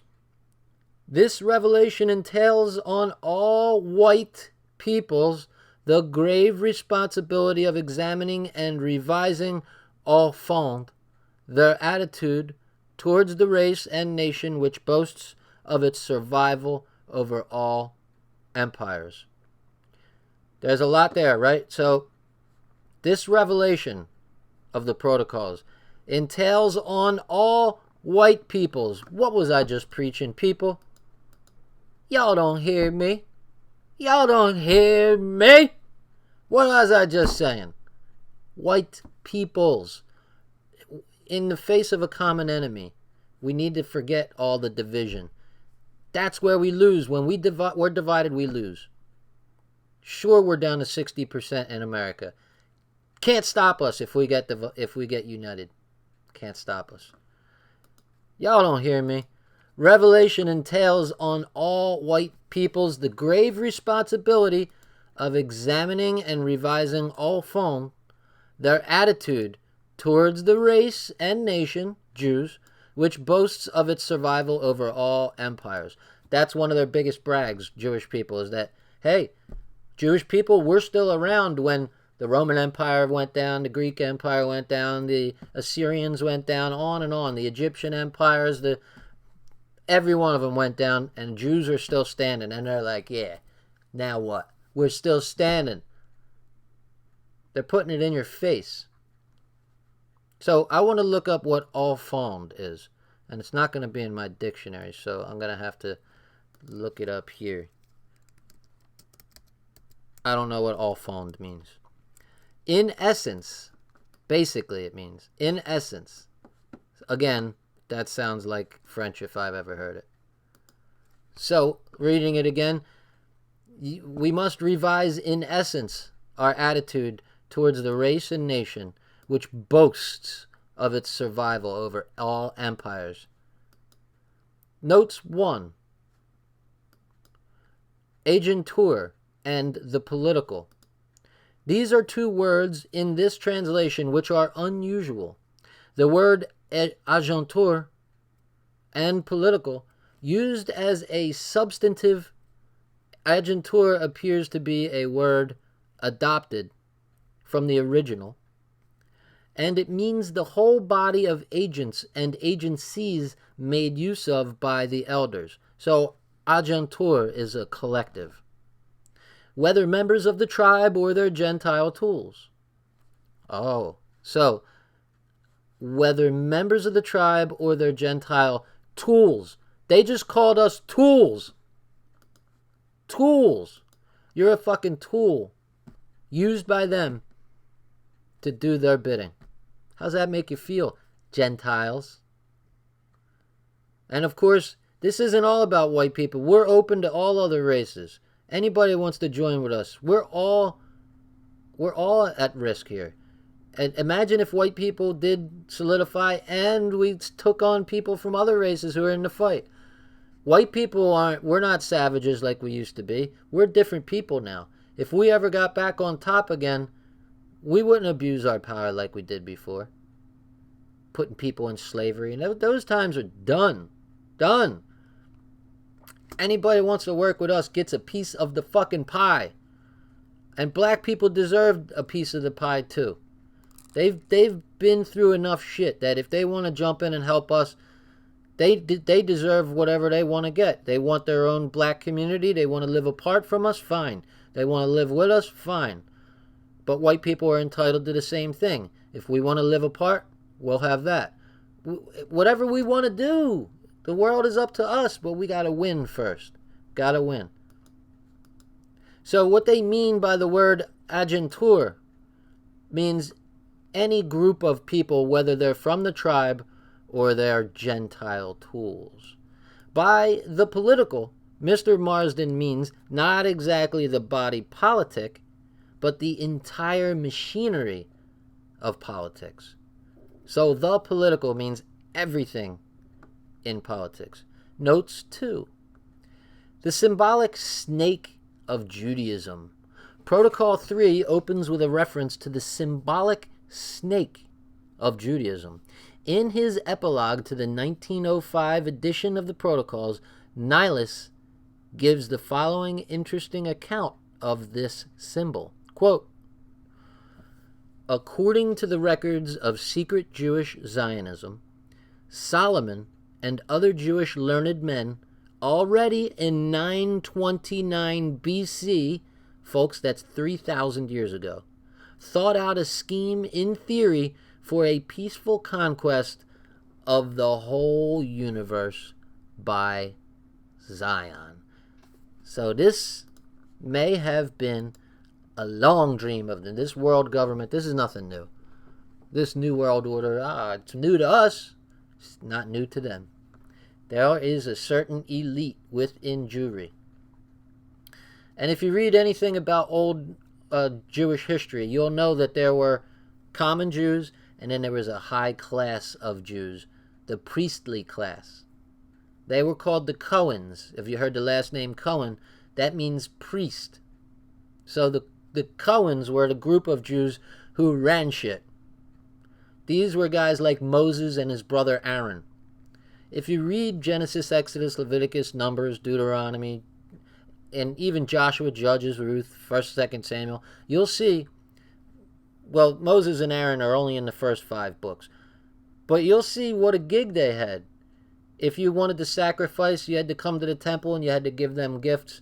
You brought your best lamb, and you know how they said they sacrificed to God the lamb? Not exactly. They would cut the lamb up, They would save the skins, and of course you had to bring the best of your herd, or your best pigeons or whatever, and they would save all the best meat for Moses and Aaron and their families. The commoners got shit, and what the sacrifice was is they took the guts and all the skeleton and the shit that they didn't want, and they burned that. That's what they gave to God. They kept the best shit for themselves. They took all the shekels, they took all the gifts, all the golden chalices, all the silver plate, and they kept all that for themselves. Guys, read the Bible. You'll find out what a sweet gig it was to be the priestly class. What a sweet gig indeed. It's a hustle. It was a hustle for money. They were shaking their own people down for money. And God forbid you should start worshiping another god. Anybody knows the story of the golden calf, they know that Moses and Aaron went off on this trip up the mountain to go make up the 10 Commandments and say they talked to God. And then when they came down, they were gone so long, the people were worshiping a golden calf, a golden bull. And what was that? Baal, right? What did they do? They got together a squad and they slayed everybody who was fucking worshiping this other god. Not because they didn't want to worship in another god, and they didn't care who they believed in. They cared where the money went. Because if you worshipped another god, then you gave to the other priests. And now you cut Moses and Aaron out of their monopoly. And they ain't trying to hear that. They took the bull, the golden bull, and burned it. And they smashed it down to bits and made the people eat it and shit. They were destroying that shit. Yes, the aroma was pleasing to the Lord. Who was their Lord? Aaron and Moses? Well, we're told in the Bible that it was God, but who knows? I believe Moses and Aaron didn't even believe in God, but they were using it to make money off the people. But this has been going on a long time, and so my point is there's a priestly class, and then there's every other Jew. And that's the same way it is today. You have the international bankers and the corporate raiders and pirates, and then you got everybody else. Now you have middle-class Jews, you have high, upper middle-class Jews, but they're not part of the clique. The clique is all billionaires, and they give a fuck about the rest of the Jews. So, even the Jews themselves are victims of this priestly class that just think they're the chosen ones. I'm sure they don't look down and see the lower Jews and think that they're part of the chosen ones. No, it's them, the priestly class up here, the top of the pyramid, the all-seeing eye. That's the priestly class, and that's who I preach against. I don't care about normal, regular, everyday Jews. If anything else, they should join with me in my condemnation of these people at the top. And by the way, the Anglo-Saxons and the whites and the Muslims that are up there in that class with them, I count them just the same because they're part of the gig and they think that they're going to, make out in the end all right, but the Jews will probably try to get rid of them in the end too. So I don't care if you're white, black, and if you're Asian, if you're a Muslim or an Arab, if you're up there in that priestly class, you're my enemy because you look at me as a goyim, as basically a slave, a tool to do your bidding. You send us off to war to die, and all that shit, man. Some heavy-duty shit. So I see the world maybe a little differently because I don't incorporate all Jews into my thing. But everybody's different. So let's go ahead and see what else is going on. So this snake, when we hear this symbolic snake of Judaism, we have to think of it as a snake that wraps itself around everything and that it's trying to take over everything. As history developed, this scheme was worked out in detail and completed by men who were subsequently initiated in this question. These learned men decided by peaceful means to conquer the world for Zion with the slyness of the symbolic snake, whose head was to represent those who have been initiated into the plans of the Jewish administration, and the body of the snake to represent the Jewish people. Once again, the administration was always kept secret, even from the Jewish nation itself. As this snake penetrated into the hearts of the nations which it encountered, it undermined and devoured all non-Jewish power of these states. So whether you look at it as a pyramid, and the top of the pyramid, the priestly class, looks down on everybody else, same thing with this head of the snake. The elite, initiated ones are the head of the snake, and the rest of Jewry is the body of the snake. And the snake doesn't care if a little of its tail gets lopped off here and there, long as the head is still around. This is the way they look at their own people. Their own people. So if you think you've got a chance, you're fucking crazy. It is foretold that the snake has still to finish its work, strictly adhering to the design plan until the course which it has to run is closed by the return of its head to Zion, and until by this means the snake has completed its round of Europe and has encircled it, and until by dint of enchaining Europe, it has encompassed the whole world. This it is to accomplish by using every endeavor to subdue the other countries by an economical conquest. Once again, what do we have? We have all caps. All caps. Why is he got to use all caps? It's yelling at me. Stop yelling at me. He's all caps. Big letters. Yeah, he's trying to tell you something. Economical conquest. That is the heart, that is the linchpin of their game. And that is why banking and finance is the single most important thing you should acquaint yourself with. That's how I got into this whole thing. By studying banking and finance and money. What is money and all that. I have a great book called The Lost Science of Money by Steven Zarlenga. And I have gone through every iteration on the evolution of learning what money is. You know, I started down here where everybody else was, thinking our money was great and all, it was good. Then I went to the next logical step, which silver and gold are money and all. And then I got up to, you know, the tally sticks, like Handsome Truth mentioned the other night. I got into, you know, barter and all that, credit. And then I heard about Abraham Lincoln's greenbacks. And that is game, set, match right there. Debt-free, fiat money, where the government determines its value. The only linchpin, the only weak spot there is that it can't be a government run by them. Otherwise, doesn't matter. Then they can control the amount issued. But the value of a currency is determined by the amount issued. Not today, not with debt money. With debt money, it's completely different. But I'll save that for another day. Money is the biggest question you can tackle. Let's check the chat. Loyal son going off with the knowledge. So many know 9/11 was their baby.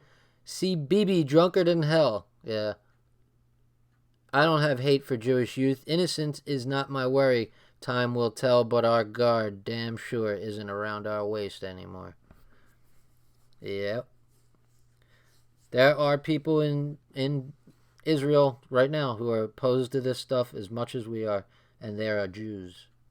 It says, and for a Jew to speak up against Jewish domination and supremacy in Israel takes the biggest balls there are. And they get knocked down.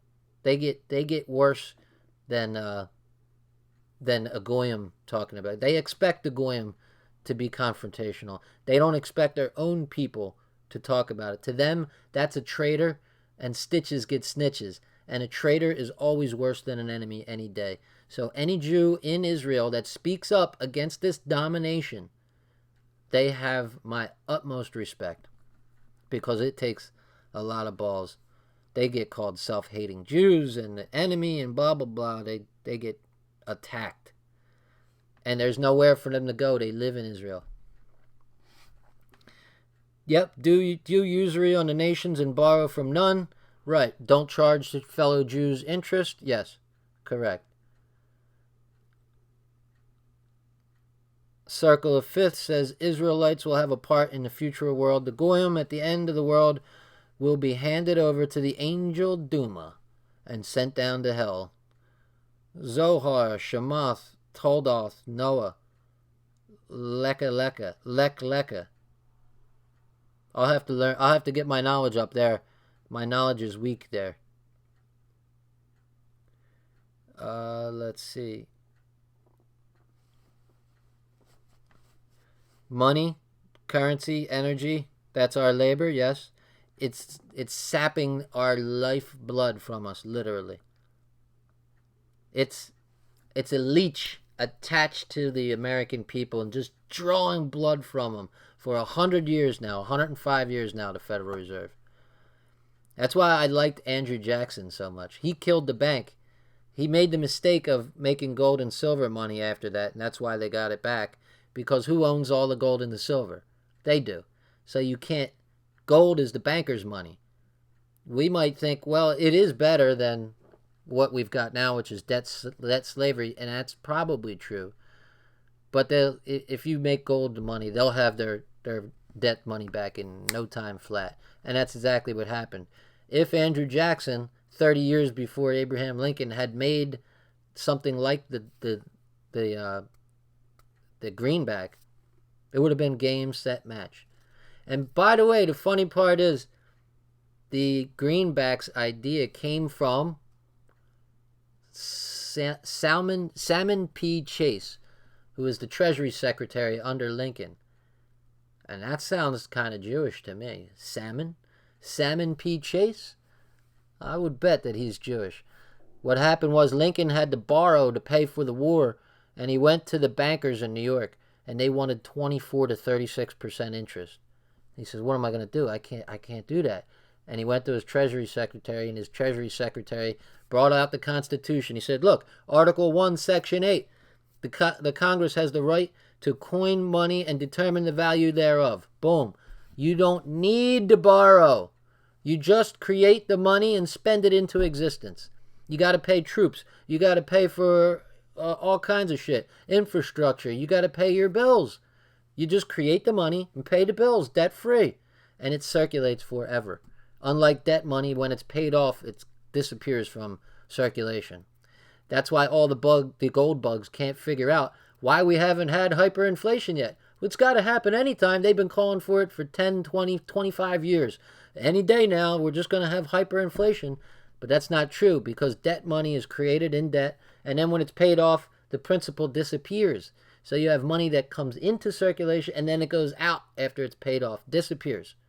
It's created out of nothing, and then when it's paid off, it disappears into nothing, except the interest is accrued above and beyond the principal. And so you have way less money in circulation than you have debt at any one time, and therefore you will not have hyperinflation unless you pumped 25 trillion in the economy all at once. Not going to happen. There's more hole than we have dirt to fill it. And that's why they can't figure out why there's no hyperinflation. The gold bugs are like, any day now, buy gold, buy gold. I was one of them. And I discovered what real money is. Real money is the kind the government makes. Aristotle said, money exists not by nature, but by law. What does that mean? Money exists not by nature. So the value of money is not what it's made out of. It's what the law determines. Money exists not by nature, but by law. In that simple little quote by Aristotle, one of the greatest geniuses of all time, is the answer. Did you guys know that all our coinage is created debt-free? We know, and we owe no one for our money, for our coinage. We can do the same with our currency. Thomas Edison, one of the great goys, even though he was an asshole, he said, if the U.S. government can create a dollar bond, it can create a dollar bill. What is a bond backed by? Nothing. It's not backed by gold. A bond itself is a piece of paper. What gives it value? The government says it's valuable, and it's backed by the full faith and credit of the United States, which is better than any country in the history of the earth. So if the government can create a dollar bond, it can create a dollar bill. Money exists not by nature, but by law. The greenback, this is where we need to be, people.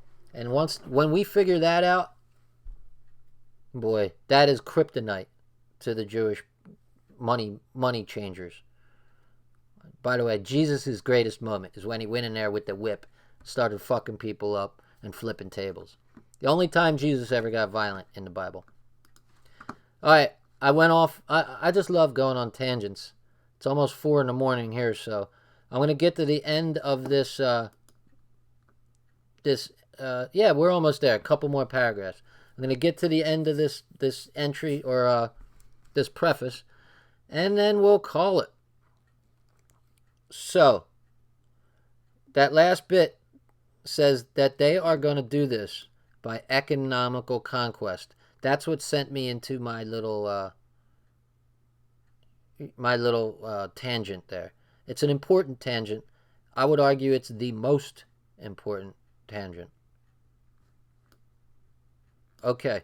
The return of the head of the snake to Zion can only be accomplished after the power of all the sovereign of Europe has been laid low. That is to say, when by means of economic crises and wholesale destruction effected everywhere, there shall have been brought about a spiritual demoralization and a moral corruption, chiefly with the assistance of Jewish women masquerading as French, Italians, etc. These are the surest spreaders of licentiousness into the lives of the leading men at the heads of nations. Boy, that is one hell of a sentence. It's a paragraph-long sentence. Let's break it down. So the way they're going to take over, it can only be accomplished after the power of all the sovereign, all the kings and queens and royalty of Europe has been laid low. And what have they done? Are there monarchs? Yeah, England's got one, but it's in name only. And all she does is stand around and look pretty. Well, she used to look pretty. And wear expensive jewelry. But she's owned lock, stock, and barrel by these money changers who are overwhelmingly Jewish. These international types. So, they got that accomplished. They got the sovereigns of Europe laid low. That is to say, when by means of economic crises and wholesale destruction, what have we seen? The Napoleonic Wars, right? Let me look at you when I'm talking. What have we seen? Wholesale destruction and economic crises. Great Depressions, World War I, World War II, completely destroyed all the best of our men. Napoleonic Wars, you can name all the wars of Europe, and it's disgusting how much whites have killed whites. These brotherly wars where we destroy each other. Sad. It's sad that we were whipped up into that frenzy by these people and made to believe that our own brothers were our enemies. The sovereigns all got in debt. They were all taken out, or murdered, or both. And it says, here's an important part, a spiritual demoralization and moral corruption. We know about the moral corruption. We know about Hollywood and the smut peddled. We know who runs the porn industry. We know who controls the music industry.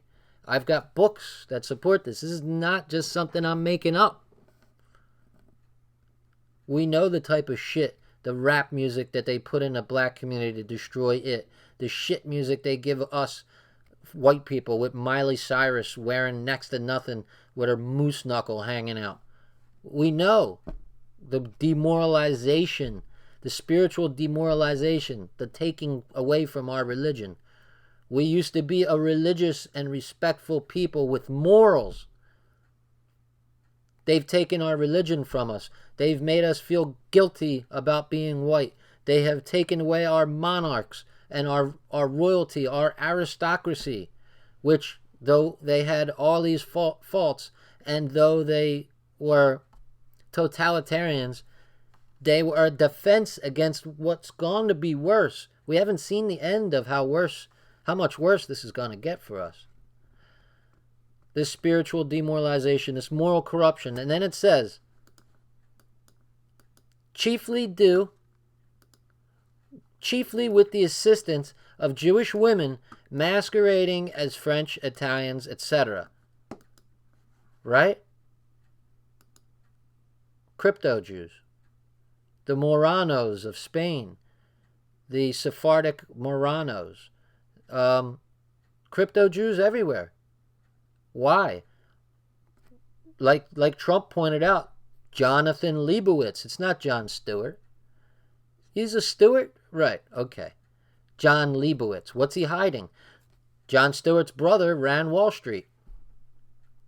You're not supposed to know that, goy. You're not supposed to know this stuff, goy. So you have Jewish women masquerading as French and Italians, and then it says, these are the surest spreaders of licentiousness into the lives of the leading men at the heads of the nations. Now, men deserve blame too. You can't just blame the women for corrupting the men. The men should have had morals too. But it's diabolical. You guys know what licentiousness is. It's immorality. Let's see. Licentious. Licentiousness. Promiscuous and unprincipled in sexual matters. Look at what we've got on television all day. They did this back in the day, during the heyday of England's Victorian principles and their Elizabethan principles and morals. They corrupted us. They've brought us low into a moral condition that's just reprehensible. Look in the 60s, in the 50s, how television was. We can look back and make fun of it and say, yeah, it was all geeky, leave it to Beaver. But there were rules of morality. When your daughter went on a date, you chaperoned. Because we know what a man wants. And we know a girl going to a man's house at night, we know what's going to happen. That's why there were chaperones on these dates. Now our daughters are a bunch of whores. Filthy, dirty whores. And I'm no fucking right-wing. I'm kind of liberal in my thinking on these things. But I'm thinking now. This shit was intentional. Look at television. Look at movies. Look what it's degraded to. We are at the lowest common denominator. And it's sad. We have been sunk to a low spiritual condition. This licentiousness has corrupted us. Boy, I sound like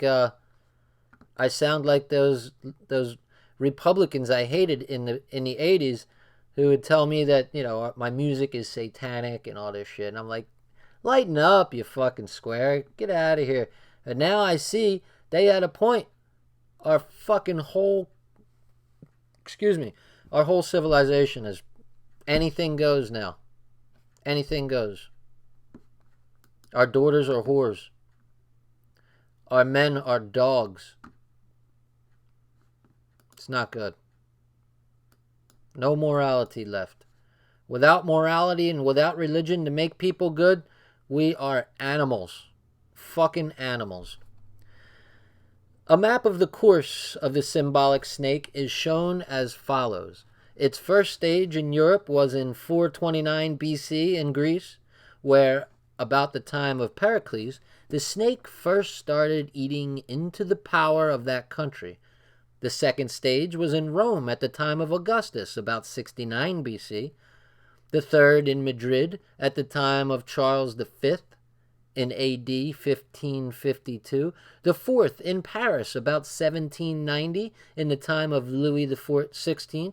The fifth in London, from 1814 onwards, after the downfall of Napoleon. The sixth in Berlin in 1871, after the Franco-Prussian War. The seventh in St. Petersburg, over which is drawn the head of the snake under the date of 1881. Yeah, it kind of looks like a snake. This quote-unquote snake is now being drawn through the Americas and in the United States of America, it has been partially identified as the Council on Foreign Relations, the CFR, and the Trilateral Commission. Guys, 2 books I'm going to give you. This is your homework. Alright? What he just mentioned, the CFR and the Trilateral Commission. First, you got to read this. Tragedy and Hope by Carol Quigley. I may have misspelled his last name, his first name. Okay? Free PDF, and I'm going to even do you a solid, and I'm going to get you the link right now. So you have no excuse. It's a free PDF.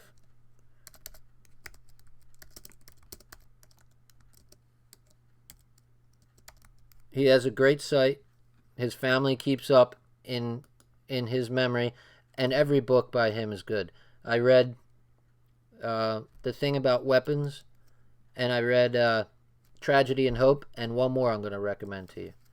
Alright? Guys, here's what you do. Put this link somewhere.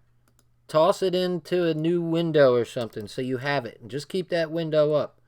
Tragedy and Hope by Carol Quigley. Okay? Boom. There you go. There's 3 links just in case you miss one. Alright? That's Tragedy and Hope. And it's preferably in this order because the second one is so detailed that you'll be lost if you haven't read the first. And the second is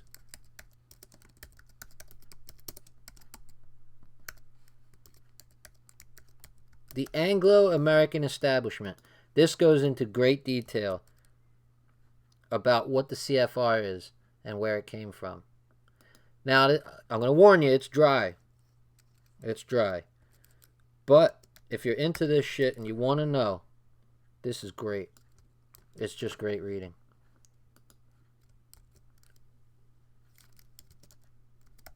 Boom. Anglo-American Establishment, carolquigley.net. Okay? Here it is. I'm going to show you something real quick. Boom. Put this up here. There you go. The Anglo-American Establishment. Do you see that cover? What do you have? You have an upside-down American flag with a Union Jack behind it, looming large behind this upside-down flag. What's an upside-down flag mean? If you see a ship out on the seas with an upside-down flag, it means it's in distress. It is a ship in distress. And the United States, ladies and gentlemen, is a ship in fucking distress. And what's looming behind it? It's the Union Jack. Why? Because the money power is in London, and it is Lord Rothschild's family. They're also in Frankfurt, in Venice, they're in Paris, and they're also in Naples. These are the 5 cities that Lord Mayor Rothschild sent his sons to. But the most powerful son is almost always in London. At first it was Nathan Rothschild. The City of London is its own corporation. I'm not talking about London proper. I'm talking about the square mile inside the City of London. It's got its own laws. It's its own country. It's its own sovereignty. Has its own sovereignty. When the Queen or King wants to come into the City of London, the square mile, he has to call the Lord Mayor and ask permission. And then the Lord Mayor meets him at the entrance of the gate, greets him, and says, okay, you may now enter. That's how powerful the City of London is. It's got the greatest concentration of corporations and banks in the world. This is the center of all the offshore hiding spots for money, like Barbados, and it used to be the Seychelles, the Seychelles Islands, something like that. Used to be the Bahamas and all kinds of places. But this book right here will give you an idea who's behind that. And look at that. Look at the bottom left where you see that little symbol. Does that look an awful lot like an eyeball? ladies and gentlemen. I wonder if that was not on purpose. The Anglo-American Establishment is a must-read for any people who are into this whole New World Order stuff. So, it's okay to watch Alex Jones shows and all, as long as your brain doesn't fall out of your fucking head. But when you read a professor with the knowledge that Carol Quigley had, you're going to be really ahead of the game. He was allowed to look at the books and study the secret collection of papers that the Royal Institute for International Affairs had. See, Lord Rothschild made this roundtable group made of certain, eminent personages, and what they did out of that, they created the Royal Institute for International Affairs. And they wanted the Royal Institute to rule over America, but they didn't think that the Americans would like something with the name royal in it, because we came from royals and we don't like fucking royalty. That's us. We're America. We don't like monarchs. And so they called it the Council on Foreign Relations, and that got a mention in these passages right here. Council on Foreign Relations comes out of the Royal Institute for International Affairs, and you can read out about all of that stuff. And let me give you that link. Let's see. What I do with the link, man? Hold up. Wait a minute. Let me see here. I'll be right with you. Anglo-American Establishment. Alright. Sorry, I'm a little slow with this shit. You'll have to bear with me.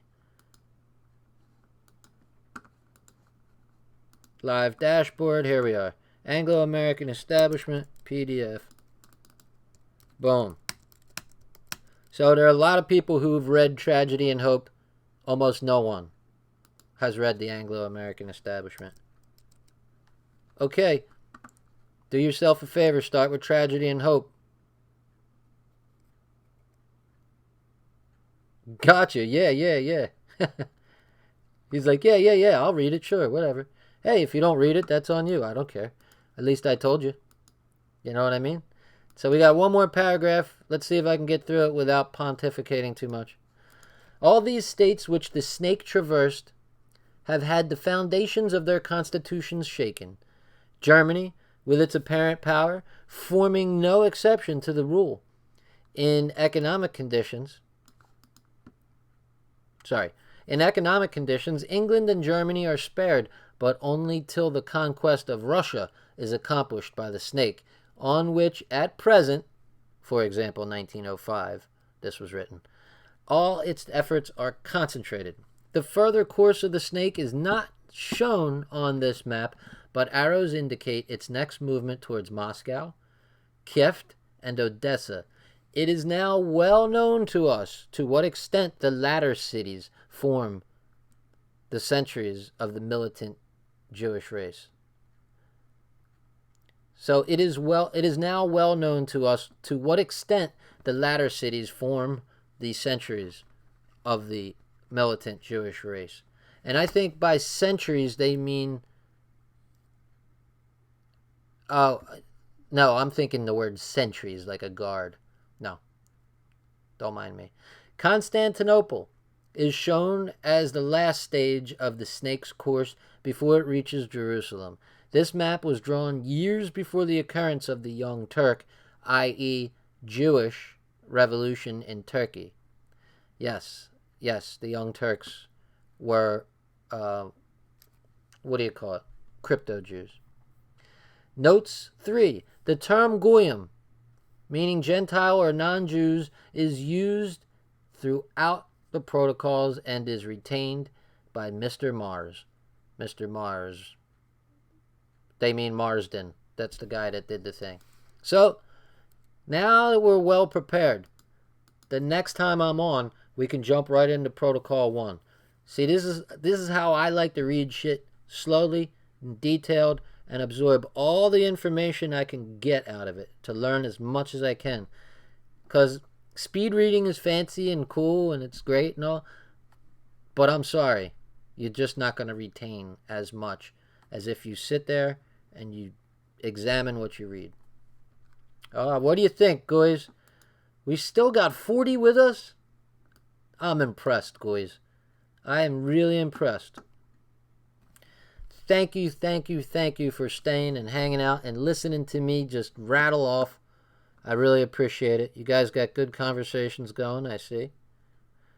Where's the link? Daniel Carroll. I like Daniel Carroll's channel. It's interesting. It's very interesting what you got going on there. I leave a couple detailed comments on there because I know they'll be appreciated there. Yeah, I would suggest you guys go check Daniel Carroll out. Let me give you a link. Let's see here. Where are you? Daniel Carroll. So now you have pressure to make more content now too. Daniel Carroll. Is it 2 hours? Cheers, just woke up. Nice. Gotcha. I wrote Daniel. Alright, Daniel Carroll. Yeah, absolutely. Go check him out. He's got some cool stuff. Alright. There you are, Daniel. I'll promote whoever is making content for sure. Did I see a Handsome Truth comment in there? There he is. Just remember, I'm not suicidal. You know who else said that? Right before she was found hanging from a rope? The DC Madam. I'm just saying. I mean, I'm just saying, Handsome. HT. I'm just saying. By the way, I'm not suicidal either. We got to get a lot bigger before we're a threat. But you never fucking know. They don't take us seriously now because we are but few. But let a fucking movement grow, and then you'll see the real crackdown. GDL. You guys are the shit. Alright. Subscribe to Daniel Carroll. Check him out. Got good shit. Illuminati Socrates says, you are an actor. Play dead for a while. Rest in peace. You've been working too hard. I don't know. I don't know what that means. Maybe he's saying, oh, I see. Lay low. He said, you got skills at acting. Well, maybe you should play dead for a while. Goyim Gada says she's not suicidal either. That was cool the way she walked in there. Badass. And said what she had to say.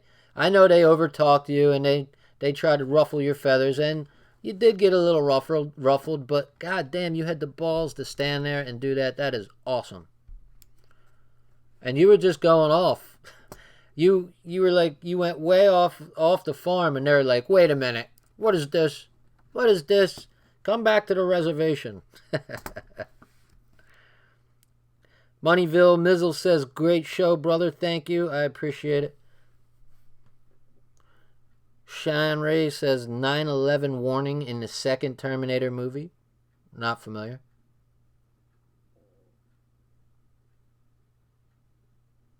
Goyim Gada says she thinks that there's a spiritual law that they got to kind of give us a clue before they do something.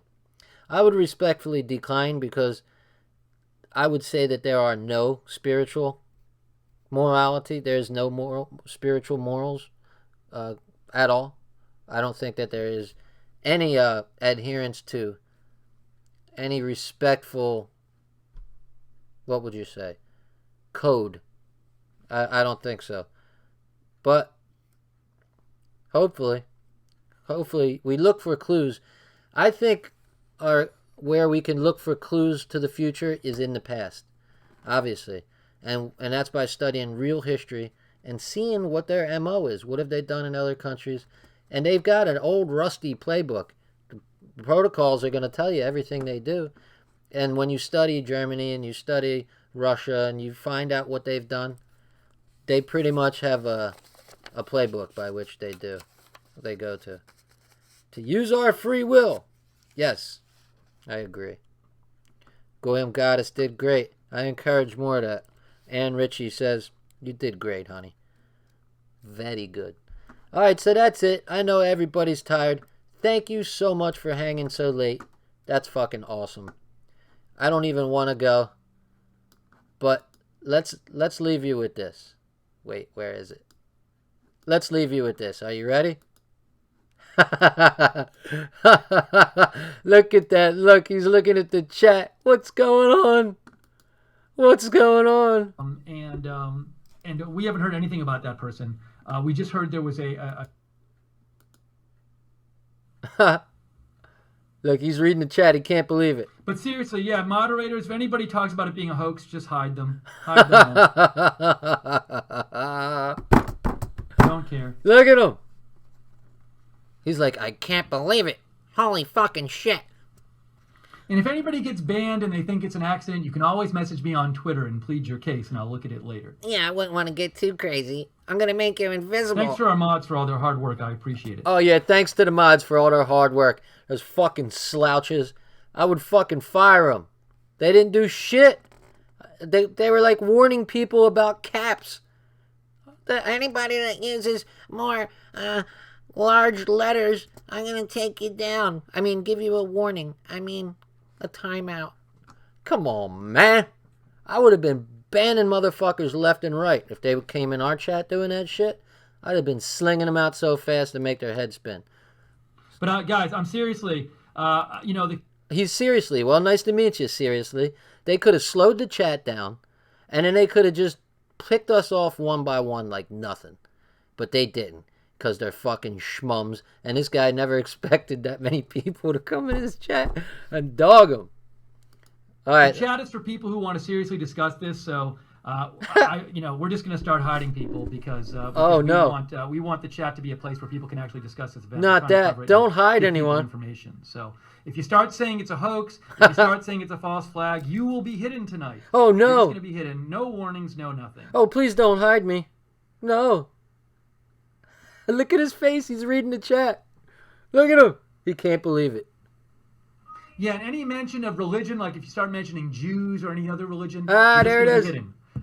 Moderators are just hiding people. He's no flustered. Warnings, no removing comments. Look, he's flustered. He's knocking shit over. Any mention of religion, like if you start mentioning Jews or any other religion, you're just going to be hidden. He knocked over his mic. Moderators are just like if you start. Look, he was so heated. He knocked over his mic. You can hear it. Watch. It's great. Yeah, and any mention of religion, like if you start mentioning Jews or any other religion, you're just going to be hidden. Moderators are just hiding people. No warnings, no removing comments. No 2 strikes. You're just going to be hidden. Oh God, you're such a tyrant. Oh, I'm so scared, Emperor. Yeah, dude. Really, it's time for us to take control of the chat. I am taking control of the chat. I am giving this channel back to the viewers who care about the news. Oh my God. Oh, you really took back the chat. Look at him. He's transfixed. You guys are right. Transfixed on that shit. It's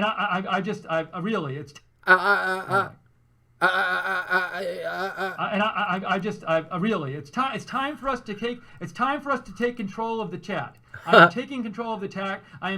He's taking control of the cat. The cat. Did you hear that? It's time for us to take control of the chat. I am taking control of the tack. The tack. I'm taking control of the tack. He's flustered. He can't even talk. Well, who's got your tongue, homie? Giving this channel back to the viewers who care about the news. Oh, man. The best comment, though. I got to say it again. He says, I'm focused on the news. Guy says, you can focus on the news. I'm focusing on your nose. That's great. Look at him. He's about to cry. All right. Anyways. All right, sorry, my God. Sorry, I'm distracted by the chat, but I do want to take the channel back and give it to the people who care about the news as we try to cover things. So. Oi. I am just hiding people. I've had it. He's had it. Wow. That's a man who knows how to put his foot down. I wouldn't want to see him get violent now, would we? Oh. He hasn't blinked for a minute. Thank you. So moderators, you have free reign. Just start kicking people out. And they didn't. We were still going for like 20 fucking 5 minutes after that. He's like, moderators, you have free reign. And what did they do? Nothing. I never even got bounced. I was going all caps every time. I'm sending them fucking handsome truths, like send them Jews did 9/11. So I put Israel did 9/11. Oh man, the super chat that took it to a new level. Everything, because I want this channel to be back for the people who like the news and aren't trolling and want to talk about the news. Wow. All right, guys, I'm gonna leave it there. That's a good laugh, guys. I love you. Thanks for joining me. And I will see you maybe tomorrow, maybe the next day. I don't know. But I'll be back. I'll be back. So, have a good one. That was so funny. Hey, guys, I'm going to lose my cool. Seriously? Yeah, I hear you, Money. Yo, he was shook. He was like... Alright, guys. Yeah, I know. He didn't know what to do, GG. See you guys. I gotta stop it, man. I gotta get some sleep. Take it easy, guys. See you on the other side.